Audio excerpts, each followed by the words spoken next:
What's up, everybody? Getting through the last of those new Belgium triple Belgian style ale. Pretty good. Really good, actually. Chloe, I brought you in here to not bark, and now you're going to be a jerk about it.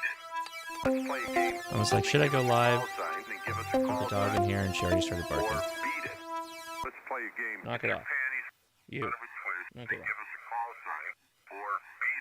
Should have brought your bone in here. Oh, Mitchell Pilot again, man. Thank you very much for the super chat. You're being incredibly generous. Tina, I took the ham radio crash course and I passed my test. Well, thank you, Tina. I mean, you took your license test and you passed, but if I helped you, that really means a lot to me. Thank you for sharing that. I appreciate it. Thank you so much. All right. So hopefully we got this all sorted out. It's still, we're futzing around a lot because of Restream failing on me. So I apologize for any of the hiccups we're going to have throughout the live stream, but we'll get it sorted out. Don't worry. Oh, there Tina says, yes, you helped. I know for a fact them radio waves is harmful. All right, let's go ahead and say hi to our friends over on the Discord. Let's get right into the chat and get going with all of that. Translate to like 40 different languages. We can do triggers for if, then, this, that. I'm sorry, if, this, then, that. We can send you messages in SMS when somebody says a keyword that you specify, like your call sign, or if you're monitoring emergency frequencies, maybe Mayday, Mayday, Mayday, or fire call, if that makes sense. Oh, sorry, Josh. No, you're good. You're good. I was going to let you keep going. I think you're talking about the Boondock Echo, so I was like, let's go ahead and hit that. So, Don, go ahead. Follow on with you. Well, I just was wondering, could you record digital with it and play it back? Like for, say, for instance, when the shuttle is passing, or not the shuttle, but the space station is passing and throwing out SSTV images every once in a while, you'd want to record those. And then, of course, it's easy if you play them back in audio to put your phone up there and decode the image, right? To answer your question quickly, and then we'll let Josh do a show. I'm sorry, There's Josh. Yes, you can do it. The only limitation would be the bit rate, the sampling bit rate that we're using right now. But we could always up that if we needed to. The consequence would be you'd lose some time that you could record.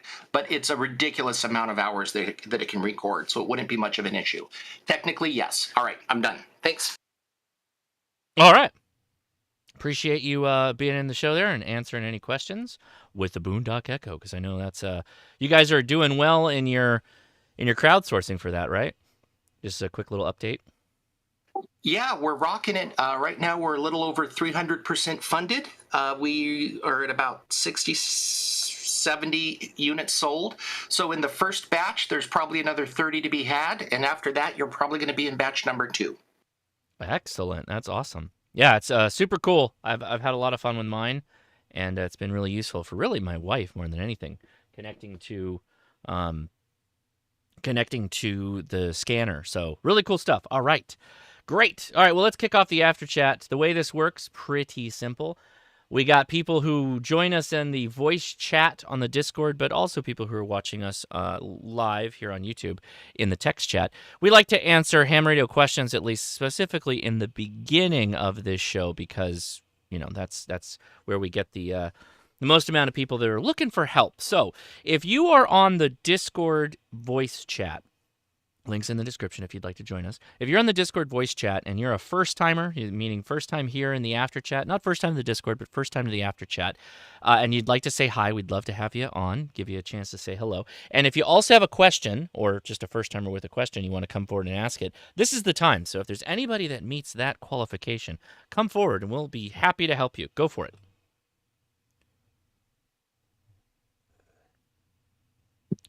Good evening, Josh. Hey, I heard it's LT Risher. Go ahead and correct me, but yeah, go ahead. How's it going? Not too bad, young man. LT Risher. My name's Mike. My wife's grandfather was a big-time ham operator, and since his passing, a lot of us have started looking into and getting our license because life just always got in the way when he was still around. I've watched quite a bit of your videos lately, especially on the prep videos. Right on. videos that I did watch recently was on the Anytone Quad 6 that you did a POTA with. Now, I've dabbled into the CB world just because that was what I could easily get my hands on. 2 questions for you. Is that a decent radio to start with in the 10 meter band?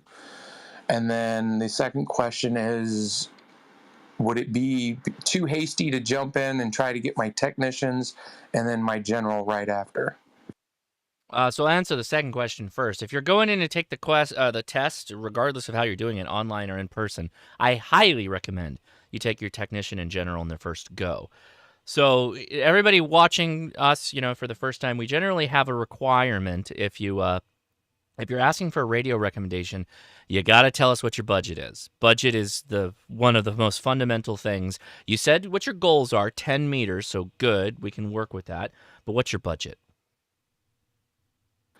Well, the reason I actually mentioned the 10 meter is because I already own the Anytone Quad 6.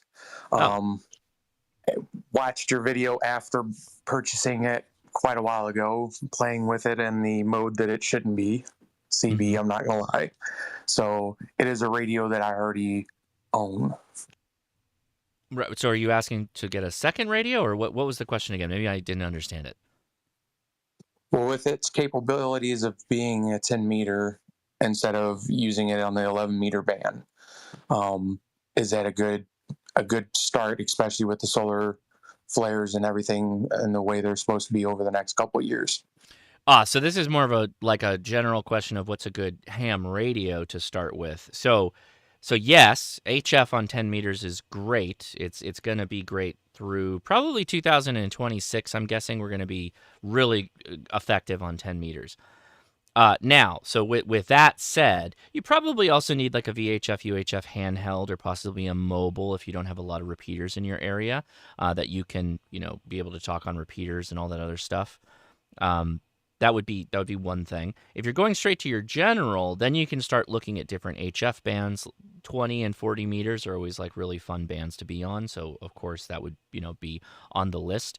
The question still is, what's your budget? How much you want to spend for all this stuff, right? Otherwise, I'm talking in high level platitudes.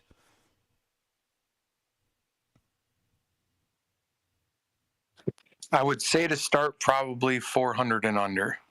Okay. I know that's not a lot. That would leave wiggle room for an antenna and whatnot. I do have a 30-foot banana tower that it right now has an Antron 99 for the CB aspect on top of it. So, are you only trying to get long distance contacts, or are you trying to work local people on VHF, UHF as well?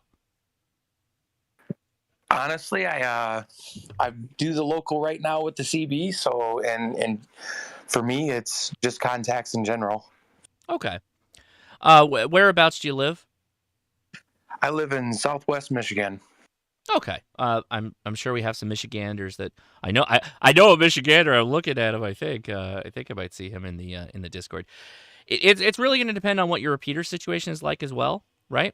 Repeaters, whether they're active or not, you may want to get yourself a Baofeng. It's $18. See how it goes. You might want to throw a signal stick on it. Go outside, weather permitting. Go outside and do a bit of a scan around and see what the activity's like. You probably want one of those regardless, right? If it's good, right? If the world of VHF and UHF in your area is good, then you might want to consider like a permanent fixed mount antenna on your roof line. Just be a vertical, and then run the coax inside the house for your VHF UHF mobile radio. And there's a number of radios that you can have for under $300 that would leave money for coax and an antenna. So you'd probably be okay. All right, thank you, sir. Let's go to the chat though. I saw Mike N8YO. He was looks like he was queuing up there. Do you want to add something to that, Mike?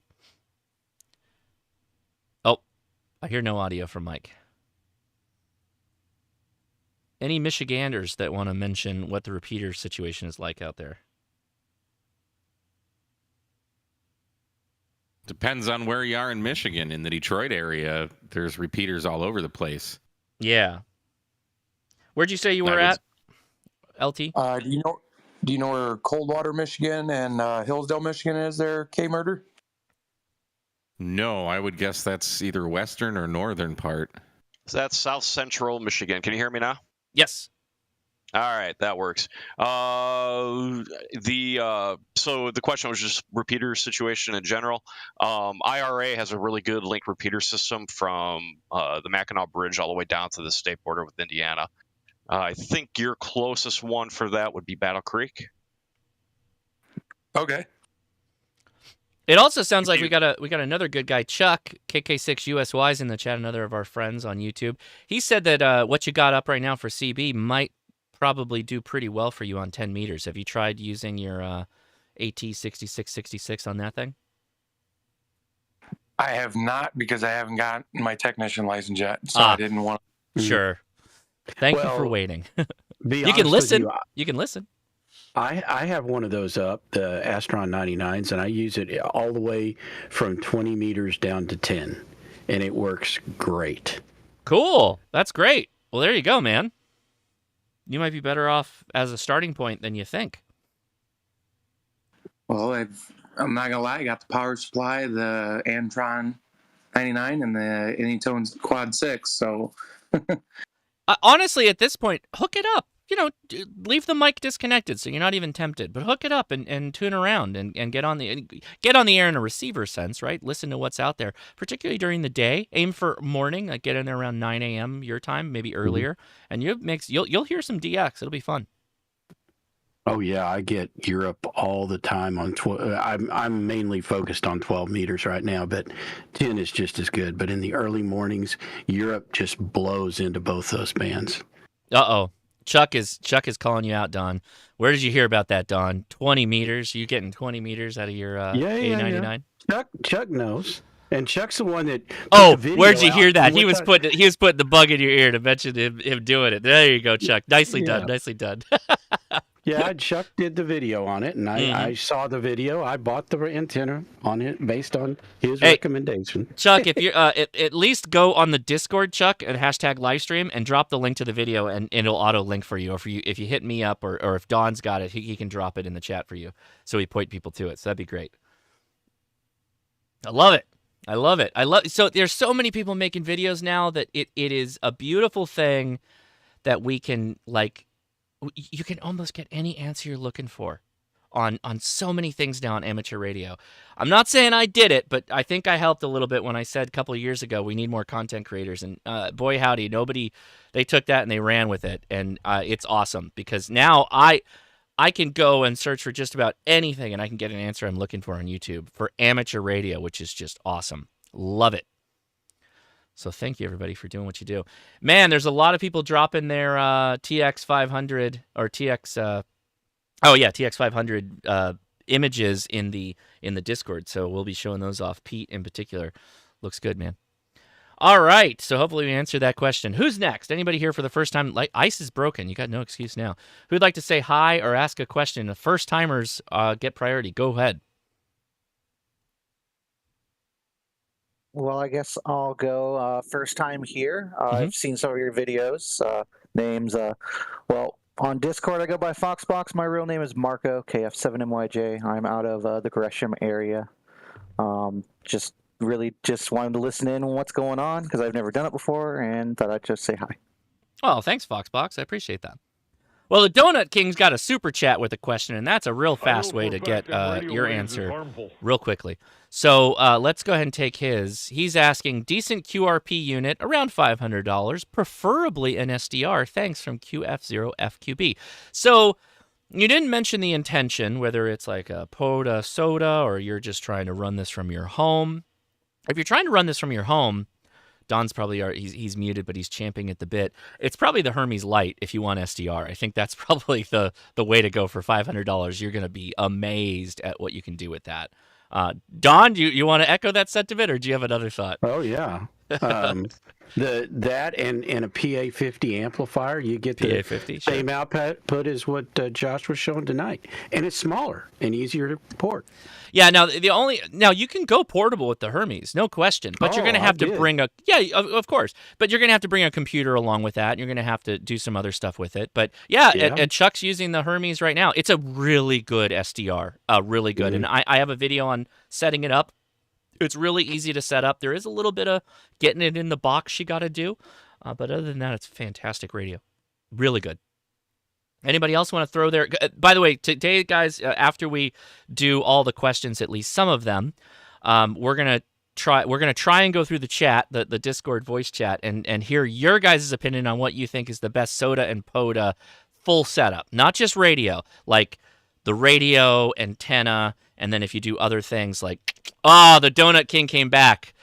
He said for backpacking, and because you added more money, we'll keep the train going. I'm just kidding. You don't need to do that. We'll answer your questions regardless. So for backpacking, your SDR considerations go down some, but when we talk SDR, we got to be really clear what we're talking about. A lot of folks in ham radio, when you say SDR, that generally implies like you're going to interface it with a computer, because so many of the boxes that we buy now from the major companies are SDRs, but they provide us with a screen and knobs and controls that look like a traditional radio. So you wouldn't even know it in some cases, but a lot of radios are already SDRs. Case in point, my ICOM 705, it's an SDR, right? And I take that out into the field, like quite often. Here it is. I'll slide it in. There's my battle-hardened. In fact, I'll slide it. Hold on. D75, you got to move over for a little bit. D75 is doing APRS in the background. So there's my 705. That's an SDR, and I backpack with it. I've been backpacking with it. As far as other than that, can you go much smaller with an SDR? The Lab 599 is a SDR, if I remember correctly, right, everybody? You want to give me a thumbs up in the chat? I'm going to turn this off for a second. Let's do that. Lab 599 Discovery? Is it not SDR? Let's see what they say. The Xiegu 6100 is also an SDR. Xiegu 6100 is that's a good point too. And you can have the Xiegu for, well, I won't speculate. By the way, links in the description for the Xiegu. It's around 600-ish, depending on that. TX500 is an SDR. Yeah, so if you take my link in the description, you can find the Xiegu 6100. It's an SDR radio at Radioddity. And if you buy the bundle, so it's a little bit over $500, you get some add-ons like a speaker and some other stuff, which you might be able to get it cheaper without that. Not a lot. Backpacking, that 6100 will really shine in quieter areas for him.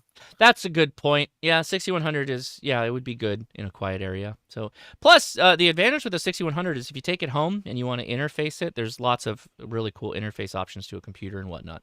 It's a cool radio. It's come a long way. It's come actually a really long way.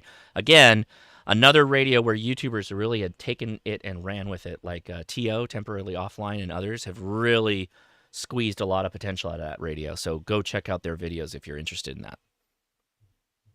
You can also charge that radio off of USB. So if you're backpacking and have a power bank, you can recharge it that way off a small solar. There you go. I'm catching up on the internal chat here for Discord. By the way, join us on the Discord and go to #live #live-stream. That way you can have two chats you monitor, the YouTube chat and also the Discord chat. There you go. All right. Hopefully that answered the question. All right. Next to going back to Discord voice, people that are in the chat. Anybody who'd like to say hi or ask a question, go ahead. Oh, yeah, I guess I'll. Oh. I heard an I guess I'll. So let's start with them. We'll go to the next one. All right. Zach, W7LHT. Hey, Zach. Go for it, man. WinLink. I know you're a big WinLink guy. For someone who does not know anyone who is a WinLink regular and wants to attempt to do WinLink with my HF radio, what's a good way to get a foot in the door with some type of WinLink community? So I believe there's a WinLink net. Go ahead. Jump in there. You were about to nail the head. There's WinLink Wednesdays that you can participate in where people connect into WinLink and you exchange messages, you meet people, and you have a bit of fun with it. I just dropped the link for you.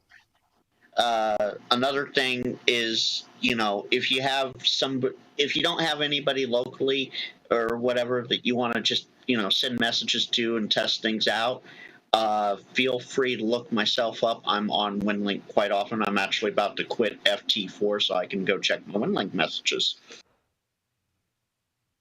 Okay. Yeah, I still got to figure out how to get all those programs set up with my Kenwood, but it's something I've kind of been contemplating in the back of my head. That's fun.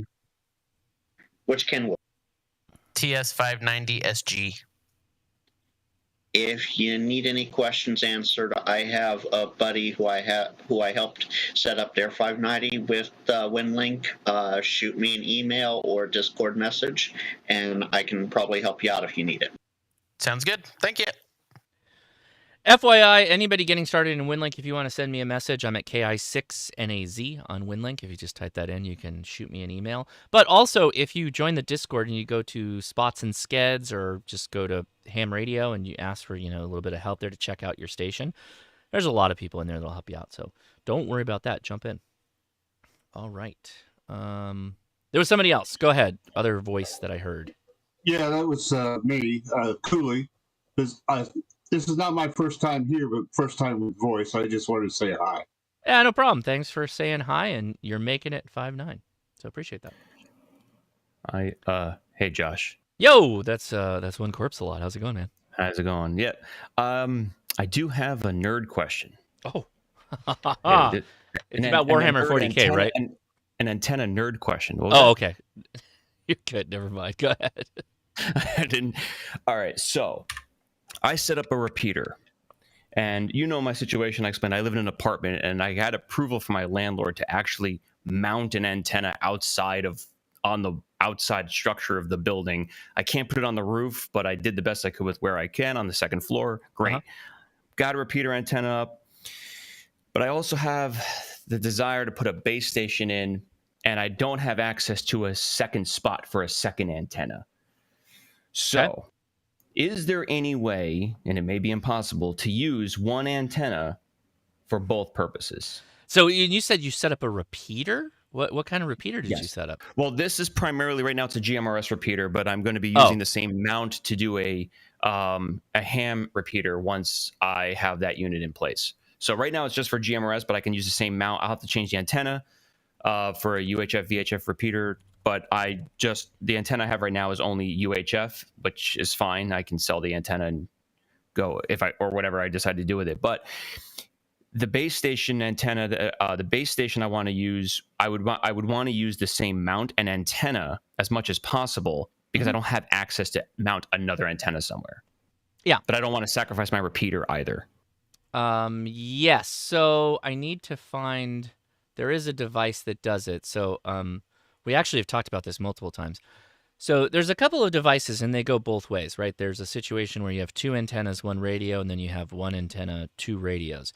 Duplexers, there's a couple people that actually, W7LHT mentioned duplexers. Duplexers usually are segmenting off one of the bands. I saw a diplexer, I think it was called. Diplexer is not going to be this because you want two radios, one antenna. Now, here's the dumb question. Do you want them to be simultaneous in use, or you will be in control of when one does one and the other does the other? I don't really care. Like either way, like if it's possible to have it where if I don't have to be in control, where I manually switch it over back and forth, that's fine. Because I would like it to be because I'm not continuously transmitting on the base station. It would be because right now when I want to use my base station, I'd have to disconnect the antenna cable from the repeater and plug it into my base station and then run it. And if I had something just hooked up and whenever I key up on it, it uses that signal. And then when it's not keyed up, it just uses the repeater.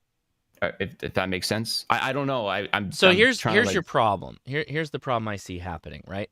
So you want let's say you have your GMRS repeater running, and that's autonomous to you. Let's say there's somebody on there and they're chewing the rag with somebody, or multiple people rag chewing, or whatever. I don't know. This is hypothetical. I'm not saying this would happen. They're using your antenna, right, via the repeater function. And you, on the other connection to that same antenna want to also use it for ham radio things. That's a scary situation. Usually that's not how we do that. You can switch between them, meaning you'd switch it to the repeater to do repeater things, and you'd switch it off the repeater to do ham radio things or whatever you have there. That's the safest way from my point of view to do it. There's a couple of people that are saying duplexers. Let's specify what a duplexer is, right? Let me go back to the web just so that we're trying to answer all the questions possible. So we say ham radio duplexer. We're going to find a number of options, right? So the first one, about what I expected, although we're not going to Amazon. Let me get out of here. Get out of here. Get out of there. Hold on. There we go. Yeah, let's go to DX Engineering. So if you pulled up this Comet triplexer, for instance, what it's doing, and can I get a what? There you go. So what it's doing is it's breaking out frequency sets. One of those cables is for 400 to 500. The other one is 900 to 1400 megahertz. And then the other one is 1.3 to 150 megahertz. So you would use this for a VHF radio on one connection, a UHF radio on another connection, and then you'd have 900. Now that you could do. The downside is then if you wanted to do ham radio things on 400 megahertz, it wouldn't work via that device, that triplexer. Right. Okay. I'm just trying to figure out like the best way to utilize the one antenna mounting solution I have. To be honest, you may find that this a duplexer, I'm looking at a triplexer, but a duplexer for VHF and then UHF would be fine. You would just only do your ham radio things on the VHF side and then only do your GMRS on the UHF side, which for a lot of people might not be a big deal. The downside out here in Southern California is that we have equally as many of 70 centimeter repeaters as we do 2 meter repeaters. So you're losing a lot if you decided to just do UHF on GMRS, if you catch my drift. Right, I got you. So the only way I could really do it realistically would be to somehow get another antenna mounted like 60 feet away from this one, and or whatever it is. And so that's a really good question. So part of this, I know someone else is going to talk, and I'll let you go in a second. There is a thing where if the antennas are too close together, they will affect each other in terms of transmit capability. It'll just mess with the pattern. For VHF, UHF, it has effects, but it's not as crazy as something like HF. But you have another problem where if you got two stations and they're both 50 watts and you got an antenna 2 feet away from each other and they're simultaneously transmitting on UHF at each other, you could damage the receiving radios on each side of the situation. So that could be bad. All right. Well, all right. That's something to chew over. All right. Thank you. Appreciate the help. Somebody's going to say something. Go ahead. Okay. N5BNO Ron. At any rate, have you thought about, and is the mount capable of handling two antennas? You could mount one upside down, provided they're verticals.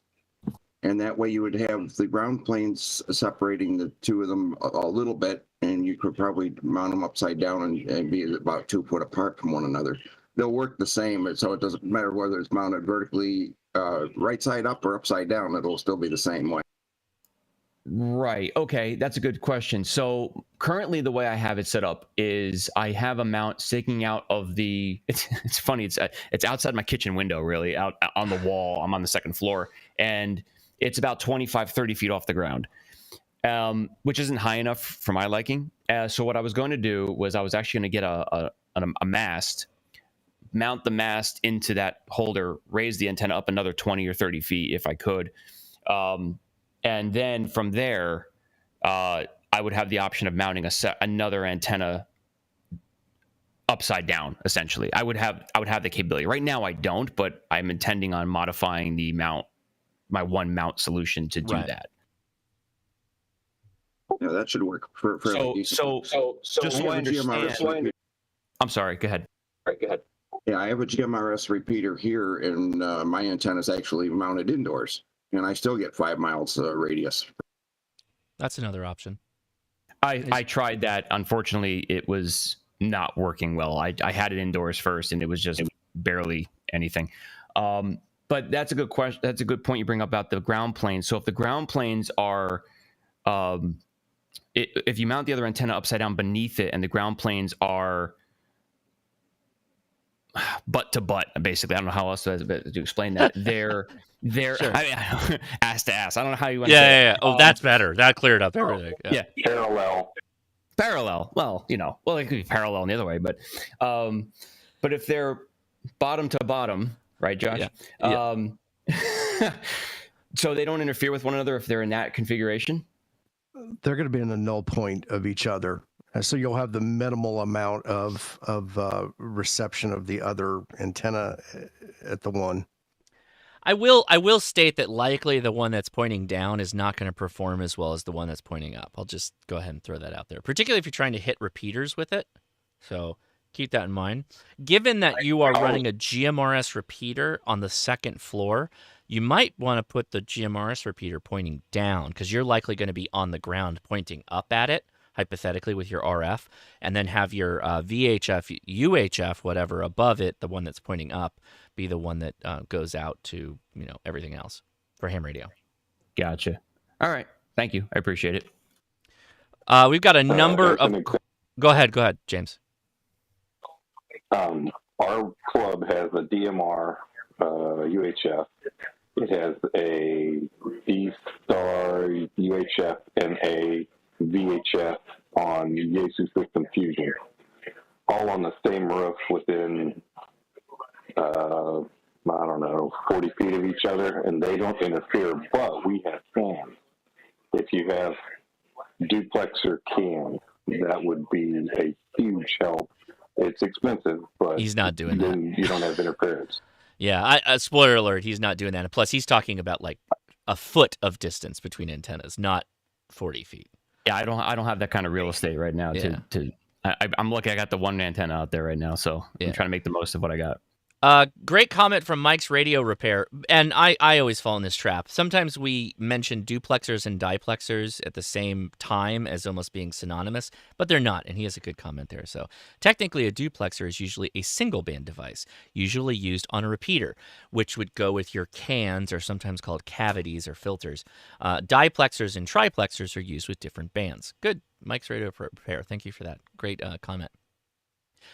All right, I'm going to take a quick text chat question, and then we'll go back to Discord. Random stranger on the internet, which I don't know if it's like the off-putting nature of also being like the Indian head coin. That's a picture of my belt buckle. As a random stranger on the internet, we got big shotgun competition belt buckles we like to wear. This is off topic, but I'm new, but I want to buy once, cry once when it comes to an HT. Should I get a D75 or an FT5DR? Oh, buddy. So this is totally like how, and I hate to say like how good you are in ham radio, because that's not really what it is. But if it's like your first radio out the chute, go buy an $18 like Baofeng, get used to it, program it up, do that whole thing, please, before you drop, $300 to $700 worth of radio monies to buy a radio. So please, unfortunately, there's not enough context for me to really like go nuts on this one. FT5DR is considerably cheaper than the DH75, but I like the DH75 more than the FT5DR for what I do. But again, if I'm going hiking, I'm probably still going to grab that FT5 just as so. I gave the option. I asked the question there, and I didn't get a response. What do they want to do more, System Fusion or D-Star? Because that's basically what it comes down to. I mean, actually having a real working TNC in the form of the D75 over the FT5 is okay. You got me with that one. Yeah, that's why I would go D75 is like true APRS and true TNC connection. That would be my jam. The digital modes, I'm less of a, hey, Corpse Law, thank you for supporting there. Appreciate that. That's less of a thing for me as the digital modes, but I think everybody knows that about me. All right, very good. Let's go back to the Discord voice questions. So anybody here for the first time that would like to ask a question or just say hi, come now. Yo, hey, Josh. I saw Gerald first, so go ahead. Hey, Gerald. Gerald, Mississippi. Just got my technician license and waiting in FCC hell for the ULS portal to come back up. Did you test online or in person? online here. Well, the good news is when it comes back online, it'll be real fast. Good to be in here. Right on, man. Thanks for joining us. Appreciate it. All right, who's next? Yeah, hey, Josh. All right, I got a hey, Josh. Go for it. Yeah, I just wanted to say a quick hello. First-time caller, long-time listener. Enjoy your content, and just wanted to thank you for what you're doing for the community. Oh, Dave, thank you so much. I appreciate that. It's very nice of you. Very kind. Happy to. I have a lot of fun doing this. We've been doing this for years now, and I really still enjoy it. Frankly, I enjoyed the live stream we just got done with. Just putting a radio on the camera and we talk about it and make some contacts. You know how long it's been since I've been able to just sit down and make some contacts on a live stream? I almost always have to go to a POTA or something or just be hanging out in the shack to make contacts. Being able to just... Almost for fun. Yeah, almost for fun. Yeah, right. So that was I great. remember Josh's first video on ham radios. Yeah, my FT60. Going way back. It's a long time ago. People still drop the link on that one. That was a long time ago. Wow. Right on. Yeah, and I never liked that as a first radio. That's I a do good too. one. I do too. And whoever that was talking, was it Dave, I guess, that you were calling out there? Boy, what a great radio voice. Yeah, who was that? Who was the last one talking? Sorry, I missed it. That was me. No, not you, Paul. I know you. No, the guy that asked the that was a joke. Saying, hey, Josh. Yeah. Hey, I think are you talking about me? Yeah, you. All right, I'm going to boost my mids. Hold on. Yeah, Dave, good radio voice, man. Thanks for joining us on the radio hobby. You're going to do well. Yeah, no worries. Thank you, guys. Appreciate it. Right on. All right, so who's next? Anybody else in there with a question or just say hi if this is their first time?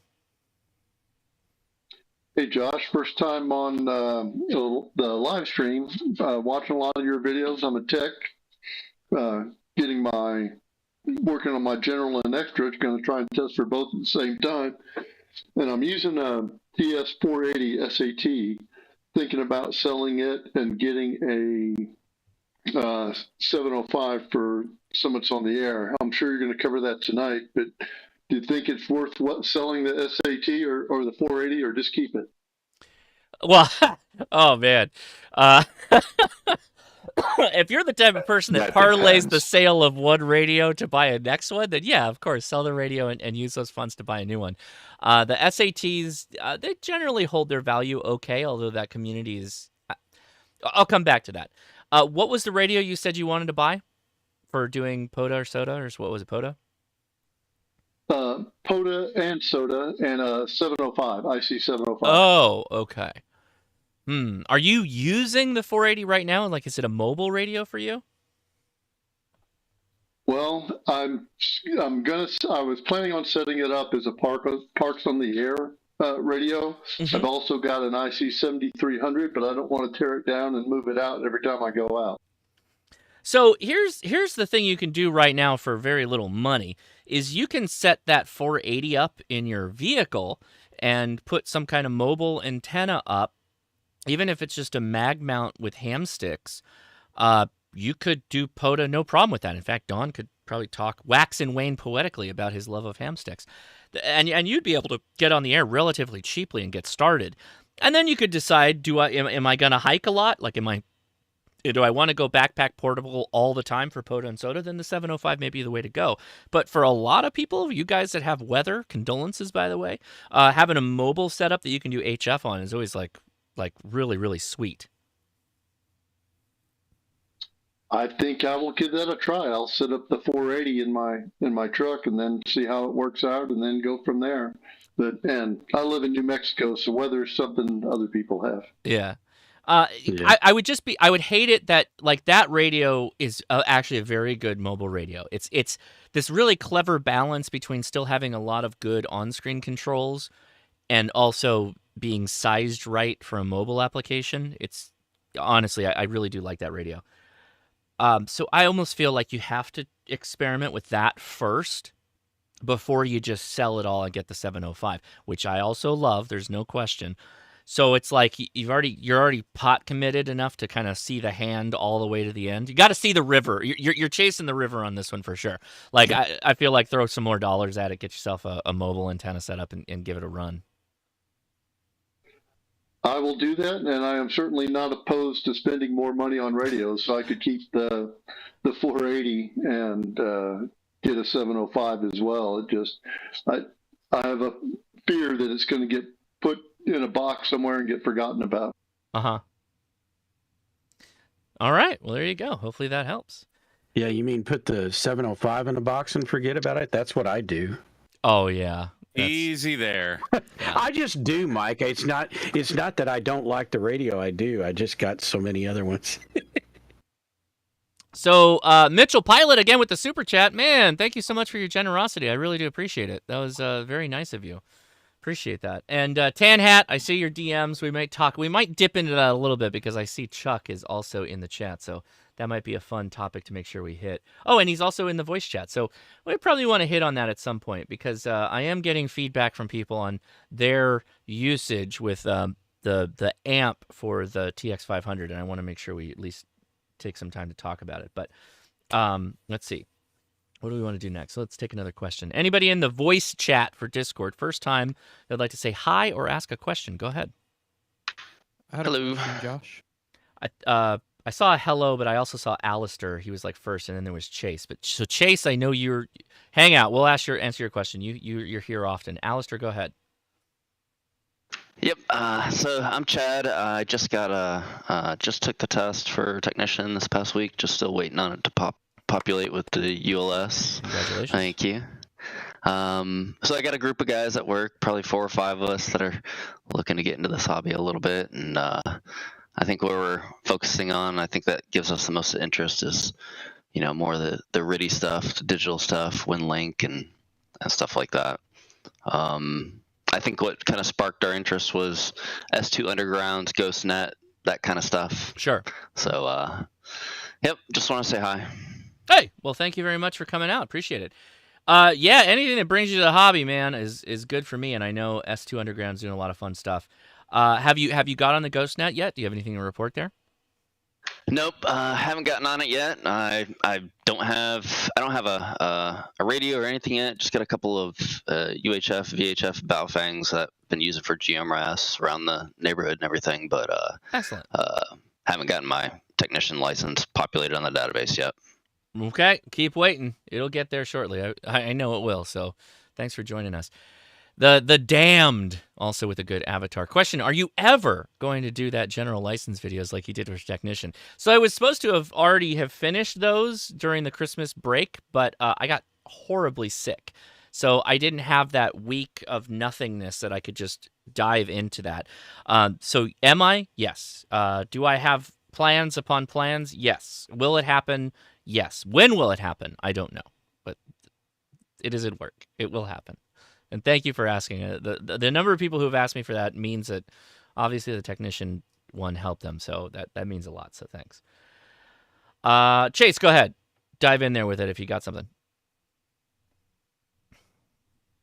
Yeah, so I just bump up. the post. I don't know what it is. Your mic's so low. I don't know. You've got it set for the game. You're playing Tarkov. You got it set low for that Tarkov voice. Yeah, I think it's this crappy interface. Okay. Go ahead, man. Yeah, I just bumped my question in the Discord chat. Oh, okay. I'm having an issue in FT8 with some pulsing on my waterfall and in the tone audio. All right, let's take a look. Hold on. So we're gonna go like that. Here we go. Let's see if we can play this. That doesn't even sound like FT8 noises. What is that? Is that the receiver? That's FT8.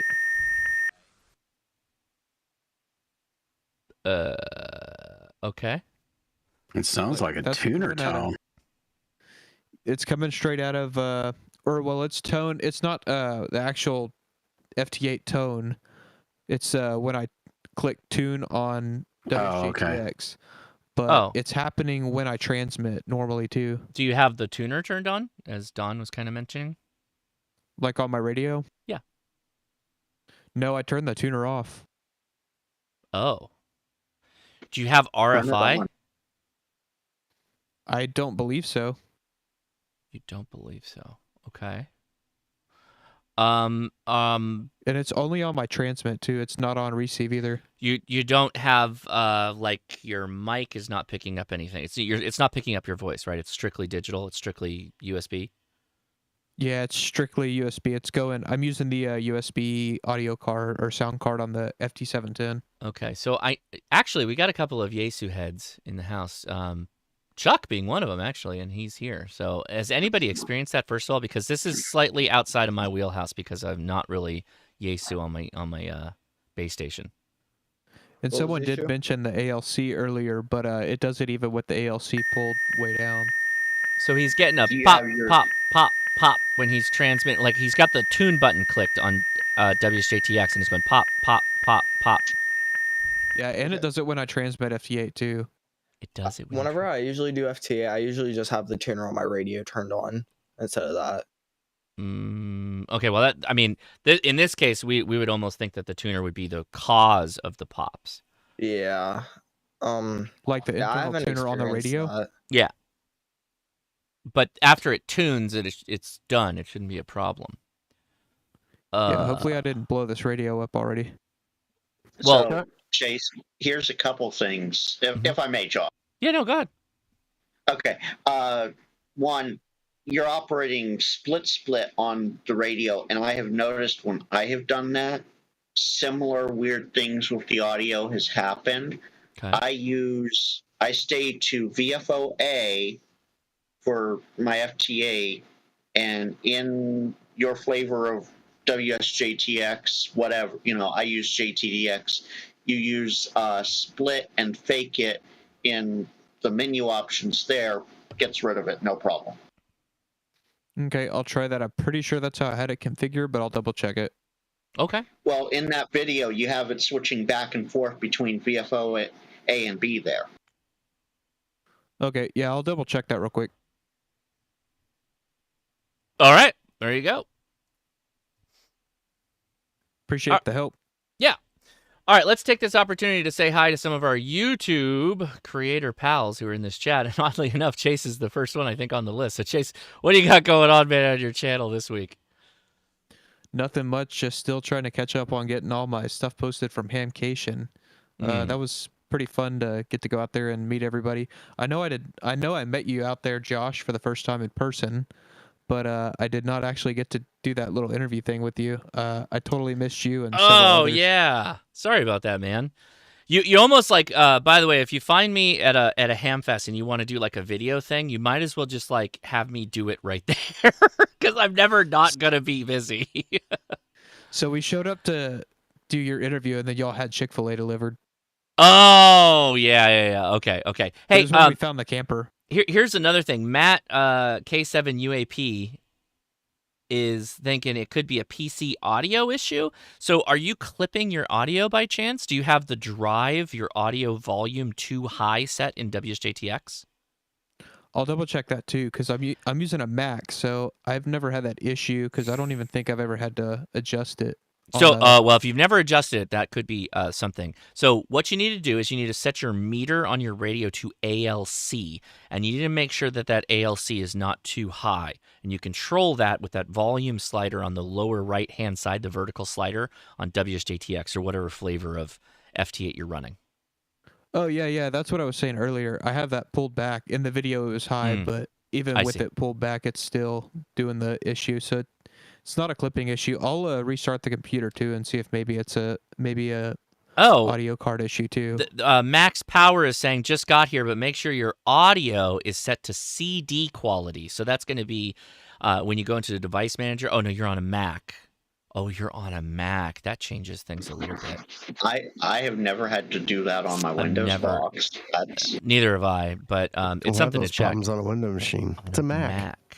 On a Mac. It's a Mac. Have you noticed that this problem gets better or worse if you change how much power output you're putting at the radio? Like if you go down to QRP, does it go away?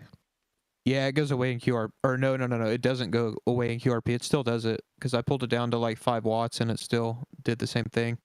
Okay, because if you lower the power and it goes away, that's typically like an indicator of RFI or something like that, where the more power makes it more worse. Okay, yeah, I'll double check that too. Where's Mike? Don't know anything about a Yaesu FT710 with WSJTX, but I mean, could it be? Do you have any ferrites? Could you put a ferrite bead on the USB cable? That's not a bad idea. I just thought of that actually. Now that you said that, I don't have any ferrites, so I can't try that right now. But I didn't even think about it possibly being a RFI issue on the USB. Could be. Well, if you don't have any ferrites, throw a ferret on it. Yeah. Hey, for a quick cheat on that, I always take my USB cable and loop it about 6 times between the two. That does stuff, but not as effective as a Dirty, but ferrite. I agree, but in a pinch when you don't have one, that would work. Look at Triplight, TRIPPLIT. They spell it right. Triplight makes good USB cables. They're very inexpensive too. You can get them on Amazon. That's what I use. I mean, years ago I was having issues, and Josh helped me. He's like, "Put a ferrite on it, dude." And sure enough, would you believe it? Josh was right. So, do you have an affiliate link, Mike? For ferrets? Of course I can go. What for the Triplight? For the Triplight. Oh yeah, have him. Do. Yeah, get that one off Amazon. I use those too. They're very good. Do you have just the regular? Is it like the regular printer style USB on the back of the radio? Yeah, it is. Yeah. All right. Hold, please. So, FYI, Jody is saying there is a new update to firmware on the 710. You might as well update your firmware as you're jumping around doing all this. Number of things to try. So there you go. Yeah, I think I have the latest firmware update because he said it came out in November, and I think that's when I bought mine. Probably ought to double check it. I'm just hoping I didn't blow the finals. Oh, if no, you didn't blow. It wouldn't be putting. Well, do you have a power meter on it? No, I don't. Well, you should probably get a power meter. There's a lot of things I should buy, but power meters are always really nice to have on the outbound side as the last step of your RF chain. Having a power meter there is really nice to have. It's a very good debugging tool. So make sure you. Yeah, I need to maybe instead of going to Hamfest, I should just buy more equipment. Well, no, go to Hamfest and then buy a cheap power meter. There's power meters all over that place. Those are the things you need to go to a Hamfest for. Cheap power meters. Cheap. I made a whole podcast on like cheap stuff to buy at Hamfest. Power meters in general, power supplies, power poles, ferrites, all that stuff is like you can get those things for cheap at a Hamfest for sure. MFJ had some good deals out there too on power meters and stuff. I just was too lazy to go over there and pick one up. I do have a shout out though to Palomar Engineer, makers of probably my favorite ferrite material and toroid cores. Go check out their website, and if you use HRCC73 at checkout, you get 10% off. It is not an affiliate code. It's just a discount that they do for everybody that watches. I'm not an affiliate of theirs. I just like what they do, and they thought they were kind enough to offer a discount. So there you go. There was one thing I actually did forget to mention during my YouTube turn. Do it. I put out a video on this week on this new legislation for HOA restrictions. Like there's a legislation that just got proposed that would limit the restrictions that HOAs could put on ham radio operators. Yes. And we probably should pull that up right now. That's where is it? The video is a little bit embarrassing because I kind of made a little news theme thing, but just wanted to have a little bit of fun with it. Now, I want to be really clear that this bill has been brought forward a couple of times. I made a video on it last year or the year before, and they continue to bring it out, which, kudos on them for doing this. But really, where this is getting stuck, and I want everybody, literally, let me pull this up. There's my video. HOA busting ham radio bill introduced, and that was last year, 2023. And there's a number of other people that are doing the similar kind of thing. So the big thing, and let me find it. I'll find, if you drop, I need the link to the bill. I should just. It's in my video description. I'll go try to pull it real quick and throw it in Discord. Or just drop your. Oh, here it is. I found it. So February 14th. Okay, I'm dropping the link. Make sure you guys actually go take a look at this. Senator Wicker Blumenthal introduced Amateur Radio Emergency Preparedness Act. Specifically, this is to take the HOAs and get them out of the equation somewhat with regards to amateur radio. There are some upper limits to this, so they're not going to let you put up like a 100-foot tower or anything like that, right? And that's okay, whatever. But if we could just get them out from under, getting people, preventing them from having VHF, UHF antennas, I consider that a slam dunk. So what I need everybody to do that's watching this, yes, you watching this right now, is take that link, and I want you to go email and call your senators. Both. Do both, please. And express your favor for this bill and that your senators should support this for reasons not just of emergency preparedness, but also for just private land use. The HOA shouldn't prevent you as an FCC licensed amateur radio operator to use your radio in the way that it was designed to use, potentially to be used in an emergency situation. How likely is it that you're going to be in an emergency situation and use your radio? Maybe not, but the fact that we went through this effort, that the FCC identifies this as an emergency service in some cases, means that we should be able to get something out of it, which is, come on, HOAs, back off of us a little bit. We're not trying to hurt anybody here. So go do your work here, guys. Really do need your help on that one. So link is in the video. Link is in the chat. And Chase also dropped his video there for new legislation could limit HOA restrictions on ham radio operators. So there you go. Go check that out. Yeah, I even wore a suit for it. There you go. All right, let's go down the list. Chase, thanks for hanging out. Who's the next YouTuber we have? Is it Frank? Oh, no, it's Digital Rancher. Hey, Digital Rancher. Rob. Gotcha, buddy. You there? Hey, you guys hear me all right? We hear you. Go for it, man. All right, fantastic. Well, similar to Chase, I'm still working my way through tons of pictures and video taken at Hamcation. Had such a great time there hanging out with everyone. Got to meet a bunch of new people, which was also very cool. But outside of that, I am having a great time playing with my new to me 818, playing with my ID50. I've decided to give my DigiRig another chance. I've never been a fan. I've had that for about 4 years when it first came out. Yeah, I had some issues with it, but gosh, everyone just loves it so much. And I, talked to the DigiRig dude there at Hamcation, and I said, all right, I'll pull it back out. Let's give it another try. And I'm also playing with a Wolf River Coils 10-meter whip. Their antenna that fully extends, gets you 10 meters. So I picked that up with their little tripod.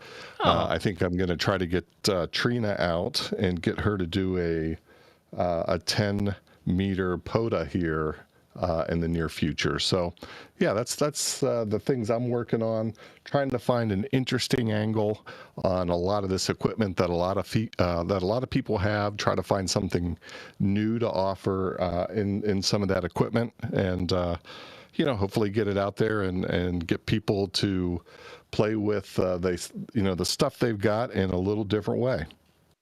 I love it. Keep doing what you do, man. I love your videos. And yeah, the 818 with the DigiRig is a match made in heaven. They work really well together. I've had nothing but good experience with them. So. And you can use it to program the DigiRig or the 818. Yeah, Mike, it's your fault that I really dug that thing out of one of my bins. I did see that video and I thought, that's probably the easiest way to go about programming that thing with Chirp. So I dug it out. It worked. First time, no issues. And I thought, oh, heck, I ought to give this thing another try. I bought a bunch of cables for it whenever it initially came out. So I have like almost every flavor. Every radio I have has a DigiRig cable set, so I could just plug into it, and I'm off and running. I've got one for the TX59 or the TX500.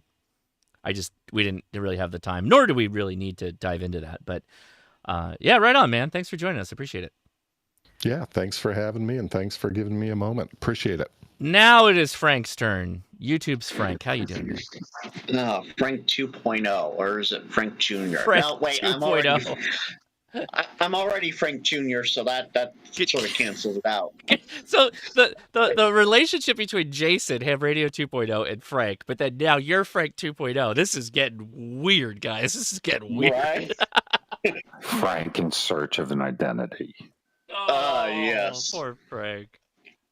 Anyway, good evening, everybody. I have still have some video editing I'm doing. Things are still slow on the laptop, but things are going to improve shortly here, so that's a good thing. I have put out a couple shorter, quick little blurb videos. One about SSTV, and one about I was listening to a couple guys between U.S. and Canada talking French on 10 meters. It was absolutely fantastic one day. So, couple little blurbs there. And Don's right. I'm train guy Frank. That's what it should be. I'm train guy Frank. I'm gonna drop my video that I took at Disneyland yesterday in the Discord chat for those of you that are interested. That'll be fun. You're gonna freak out, Frank. What, of your sister? Yeah, my sister rolling the train into Main Street. Nice. I've seen so much Disneyland, it's ridiculous. But it's gonna be good. It's from you. Yeah, but I have a challenge for people. I want people to, if they're not familiar with SSTV or slow scan TV, get out there, download either Mike SSTV, MMSSTV, get that one, or Black Cat Systems for Apple. Download that and get on 10 and 15 meters exclusively on SSTV and try and make one contact a day for a week. That's the challenge I'm putting out there.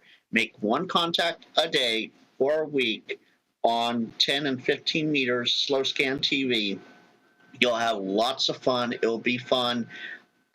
My first contact on 10 meters with it was France. I was like, okay, it's the middle of the day. It's probably a little late. I'm going to throw out a CQ on SSTV and see what happens. First station to come back to me was France. So there you have it. I'm going to be doing, and my poll's finally closed, and it looks like it's a tie across all social media platforms between doing Motorola radio how-to stuff and Railroad radio how-to stuff. So expect 2 different series over the next year coming out with those. There you go. All right. And that's about it for me. Well, thank you, sir. Appreciate you coming out. And the Gray Man POTA, what's up? It's good hanging out with you down yonder. How you been, man? Oh, doing good. Got me a little bit of post-convention crud, but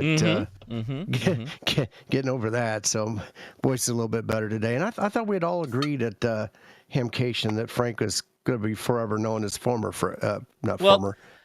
Frank. So Foamer's kind of a pejorative. They were talking about that in the chat, actually. So it depends. So Frank, I think Foamer Frank's actually really good, but I appreciate why you might not want that. Well, it's funny, but no. Yeah, because Frank really works for the railroad, so that doesn't really fit. Oh, so he can't be a foamer because he actually works for the railroad. Exactly. Yeah, cannot be a foamer. Real foamer. Real foamers work for the railroad. They don't just make videos. How about Crown Vic Frank? Okay, that's a different story. All right, there you go. I'm still. Yeah, just. Sorry, go ahead. I'm gonna keep making jokes. Just cranking out some videos. I got a couple up here since I got back from Dayton. I got one I'm working on right now for the Tuesday night, Taco Tuesday pre Clubhouse TV thing. So if look for your social media there, there'll be anywhere from 5 to 7 different videos of various YouTubers, ham radio YouTubers, lined up doing premieres right before the Ham Radio Clubhouse. Right on. Excellent. All right. Thanks for joining us. We appreciate it. Going down the list. Hey, Adam, K6ARK, man. You've been busy. What's going on? Yeah, well, I kind of feel like a broken record at this point, just busy with work and search and rescue stuff. But I did get a shipping notification on my KH1, so finally should have one of those in the next week or so, and I'm looking forward to it. Oh, my goodness. Yeah, you've been waiting for that for a little while, huh? Yeah, I ordered at I think like 11:45 a.m. the day they became up for sale. So I was one of the first orders in there, and it just hasn't shipped yet. So, well, I'm sure you're going to like it, and I think you get the upgraded key now. You're the one that has the stops built in and stuff like that. You should have all of that. I canceled the key. Oh, I'm going to make my own. That's right. Yep. That's right. Yeah, I remember you saying that. Yeah. But yeah, that's about it. So I'm sure I'll be taking that out with the camera once it arrives. I may get out this weekend. We'll see. Thinking I might do a local summit here. Very good. I'm possibly going to be doing a Parks on the Air tomorrow. Possibly. It's there's I'm getting texts from my wife. I don't want to dive too deep into this, but Vex IQ, that whole robot competition thing. So our fearless leader, who's a very talented high school student, an engineering student. She's simply amazing. She went to China for a week during Chinese New Year, right, as folks do. And the children were left to their own devices to make some changes to the robot. And I got pulled in late hour after they had done some work. And I had to go pretty hard onto the whiteboard to like correct some issues. So they're there right now working on the robot. And my wife's like texting me, if you wrap up your stream early, if you come down here, that might help a lot. Because apparently the parents are now getting involved. It's turning into a chaos in the young child engineering area for robots. But so anyway, that's neither here nor there. Oh boy, that sounds like an adventure. Yeah. The other thing to note, we got to get a backpacking trip on the calendar. Figure out a weekend to make that happen this summer. Yeah, we do, and I think. Well, we'll talk. I'd like to get Edison to go out on this one too, but he's such a he's such a so-and-so in being uncomfortable. So we'll see how it goes. But Ben will be down. I know he's in for it. So thanks, Adam. I appreciate you joining us and hanging out. That's awesome. Yeah. Thank you. Have a good one. Yeah, I'll be around. Absolutely. Thank you. All right. That means it's my buddy K8MRD, the K-Merds, the K-Murder of internet land. How you doing, man? Roomy. That's right. 2 queens. So I got to give a shout out. I think all credit, I would imagine, goes to Leia. Whatever the heck you used for your snoring worked like a charm. So, I will get the Amazon link for this. So, okay, guys, I for since last year, Hamcation last year, Frank. Jeez, I never confuse you two. Don't take that the wrong way. Mike was very outspoken about my snoring, like earth-shaking snoring, and Kyle and everybody who stayed at Hamvention. Snoring is earth-shaking. Oh yeah, the snoring is earth-shaking. It was an incredibly loud snoring, and I took what he said to heart, and I went and I got a sleep study. They literally strapped me up. I had the whole thing. I don't have apnea. Straight up, don't have apnea. But I do have a weird sinus setup, and I've had my adenoids removed and other weird stuff growing up. So I've got all kinds of weird stuff going on upstairs. But Leia doesn't care. The reason, she goes like, here's the pillow, and she goes asleep immediately. She snores. She has apnea. She has a CPAP. So she's like out for the count. She doesn't care who's snoring. But So you me, guys are just conditioned. It's just a rock concert in your bedroom. Yeah. But seriously, I worry that like I don't have good airflow and I'm not sleeping as good as I can. So I looked into those, mouth guard things. And I found one that slightly orients your lower jaw a little bit further out than your upper jaw. And it seems to work. It seems to completely take in all the issues out, and I sleep now with it daily. It's been great. I've got nothing. There's always earplugs for those that don't have the. No, so last year I put in my AirPods and I listened to I think what did I listen to? Some live Pink Floyd album to drown out, because earplugs, like, they still let sound in, but if you put in headphones, play some music, because I can sleep to music.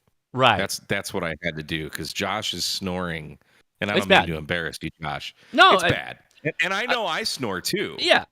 Well, I mean, what am I gonna say? Like, no, man, it's not that bad. Like, no, I know it's bad. You can't. If it is what it is, there's no reason to get like upset about it. I'm not offended. Yeah. No. Yeah, But when you're snoring, you're not hearing it because you're sound asleep, so you have no idea. That's right.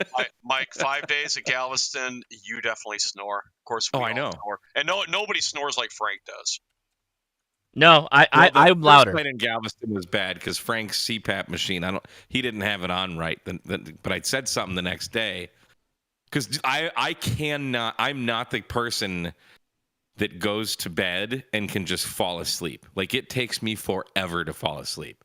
So I'm usually the last one to fall asleep. So I got to hear everyone else. I'm the same. I have a really hard time falling asleep, and so Leia snoring, whatever. But yeah, no, it worked. So. Yep. So kudos to Leia's in the chat. She might have heard all that. So Leia, Mike is the second person that says my snoring is cured. Thank you for Roomba support. Oh. I have a Roomba. It works great. Just put a new air filter in it. Wouldn't that be funny if we just showed up and we have slapped a bunch of Kinects blocks on top of a Roomba and going, here you go, kids. This is our robot. So yeah, great time at Hamcation. It was really cool. My favorite vendor of this year, and someone commented videography for blind. I forget the name of it, but Alpha Antennas. Yeah. First off, just meeting Steve, like, what a cool guy. Yep. He and I nerded out on antennas for like hours, and it was so cool to just sit down, and because I love antennas, so it was really cool to sit down with him. But then he started talking about, he just saw the little thing on the table. I'm like, what is that? He's like, well, that's for blind hams to be able to use my loop. And he's like, I'm really cognizant of that. There's people with certain abilities that don't work as well as others. And I was like, that is really awesome. Like radios, all most of them have like a speech function that'll tell you what frequency you're on, but never an antenna. And I got an email a couple weeks before Hamcation from a blind ham, and he's like, I want to do POTA. How can I do this? And I'm racking my brains. I'm like, how the hell do you do that? Mm-hmm. And then I met Steve because I was talking to the guys. This was like Thursday morning when we were all there getting our media passes. I walked around and I talked to the guys from Tar Heel Designs, and Steve came up there, and we were all just talking antennas. And then I followed Steve to his booth and we started talking, and just super cool that is a thing that exists. Because I'm like, how the hell are you going to POTA? I'm like, how are you going to put up a mast and a wire? Or how are you going to tune even a vertical like a Wolf River Coils? I mean, yeah, you can, listen for the loudest noise on your receiver when you're tuning the antenna. That's a way you can do it. But how do you know you're really in tune, And this little device that he has just does it. And then with a mag loop, I could probably put up a mag loop like blindfolded. They're that easy to put up. Mm-hmm. So That's just I hate to interrupt, but I just thought about this. That's another good thing about the rise of 3D printing is now people have readily available access to things that can print plastic braille or multicolored plastics for color coding and stuff like that. Yep. Yeah, well, Steve from Alpha Antennas is without having to commission, injection molding and stuff. Well, yeah, Alpha Antennas is making a mag loop that has braille on it. Yep. I dropped a video. I think Mike did too on all of that. So the sounder, they're calling it the Alpha Antenna sounder. I'll pull up the links in a second. They also have a clip.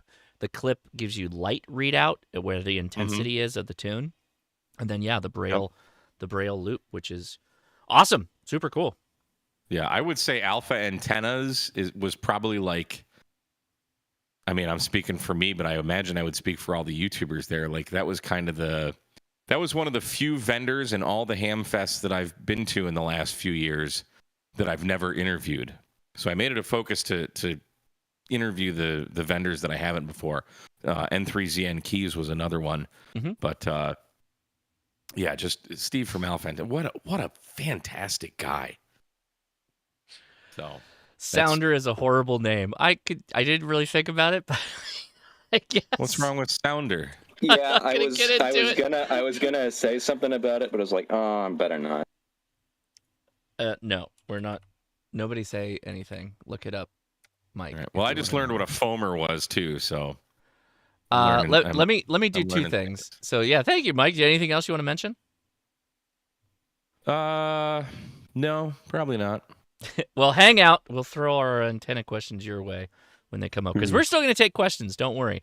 I will tell you guys, I got one other hack for this trip that is now I'm going to take it on every trip. I bought a sleeper hold. I kickstarted this last year. So I'm maybe one of the few people, I can sleep on a plane, but I'm like that dude in the back that I'm constantly knocking my head down and then I wake up. So that sleeper hold, the blindfold thing connects to the headrest, and then you put the thing over your eyes and the pillow in the back, and your head doesn't move. It can't go down. It can't go this way. It can't do whatever. You hit recline, and you just sleep. I had a 4-hour flight out. I slept for 3 hours on that flight, and I had a 5.5-hour flight going back. I slept for 4 hours on that flight with that on. No problems at all. I think I woke up, tossing and turning like 2 or 3 times. I loved this thing. Love it. I'm, again, not an affiliate of this, but holy smokes, that was an absolutely revolutionary item. And people, like the flight attendants, were asking me, like, what is this? And I'm like, oh, it's called a sleeper hold. Is a Kickstarter. It rocks. I slept awesome. As best as you can in a freaking flight, but, whatever. All right, the next thing. So let's go to Alpha. By the way, shout out to Steve. Thank you, Alpha Antenna. They've been sponsoring the HRCC podcast. They've done it twice now. We gave away a Hex Tenna on our show that I do with my wife. Really, really cool. But let's go to, I believe it is. Where is the device? It's under portable. It is under portable. Yeah, it's under portable accessories. Oop, come back. It's under portable? Oh, there it is. Well, so, SWR Sounder. So $40, man. $40 for a device that it's like a pinpointer if you've ever been metal detecting. As you get close, so you drive in a tone, so using RIDI on your 705 or key down on a straight key, it'll go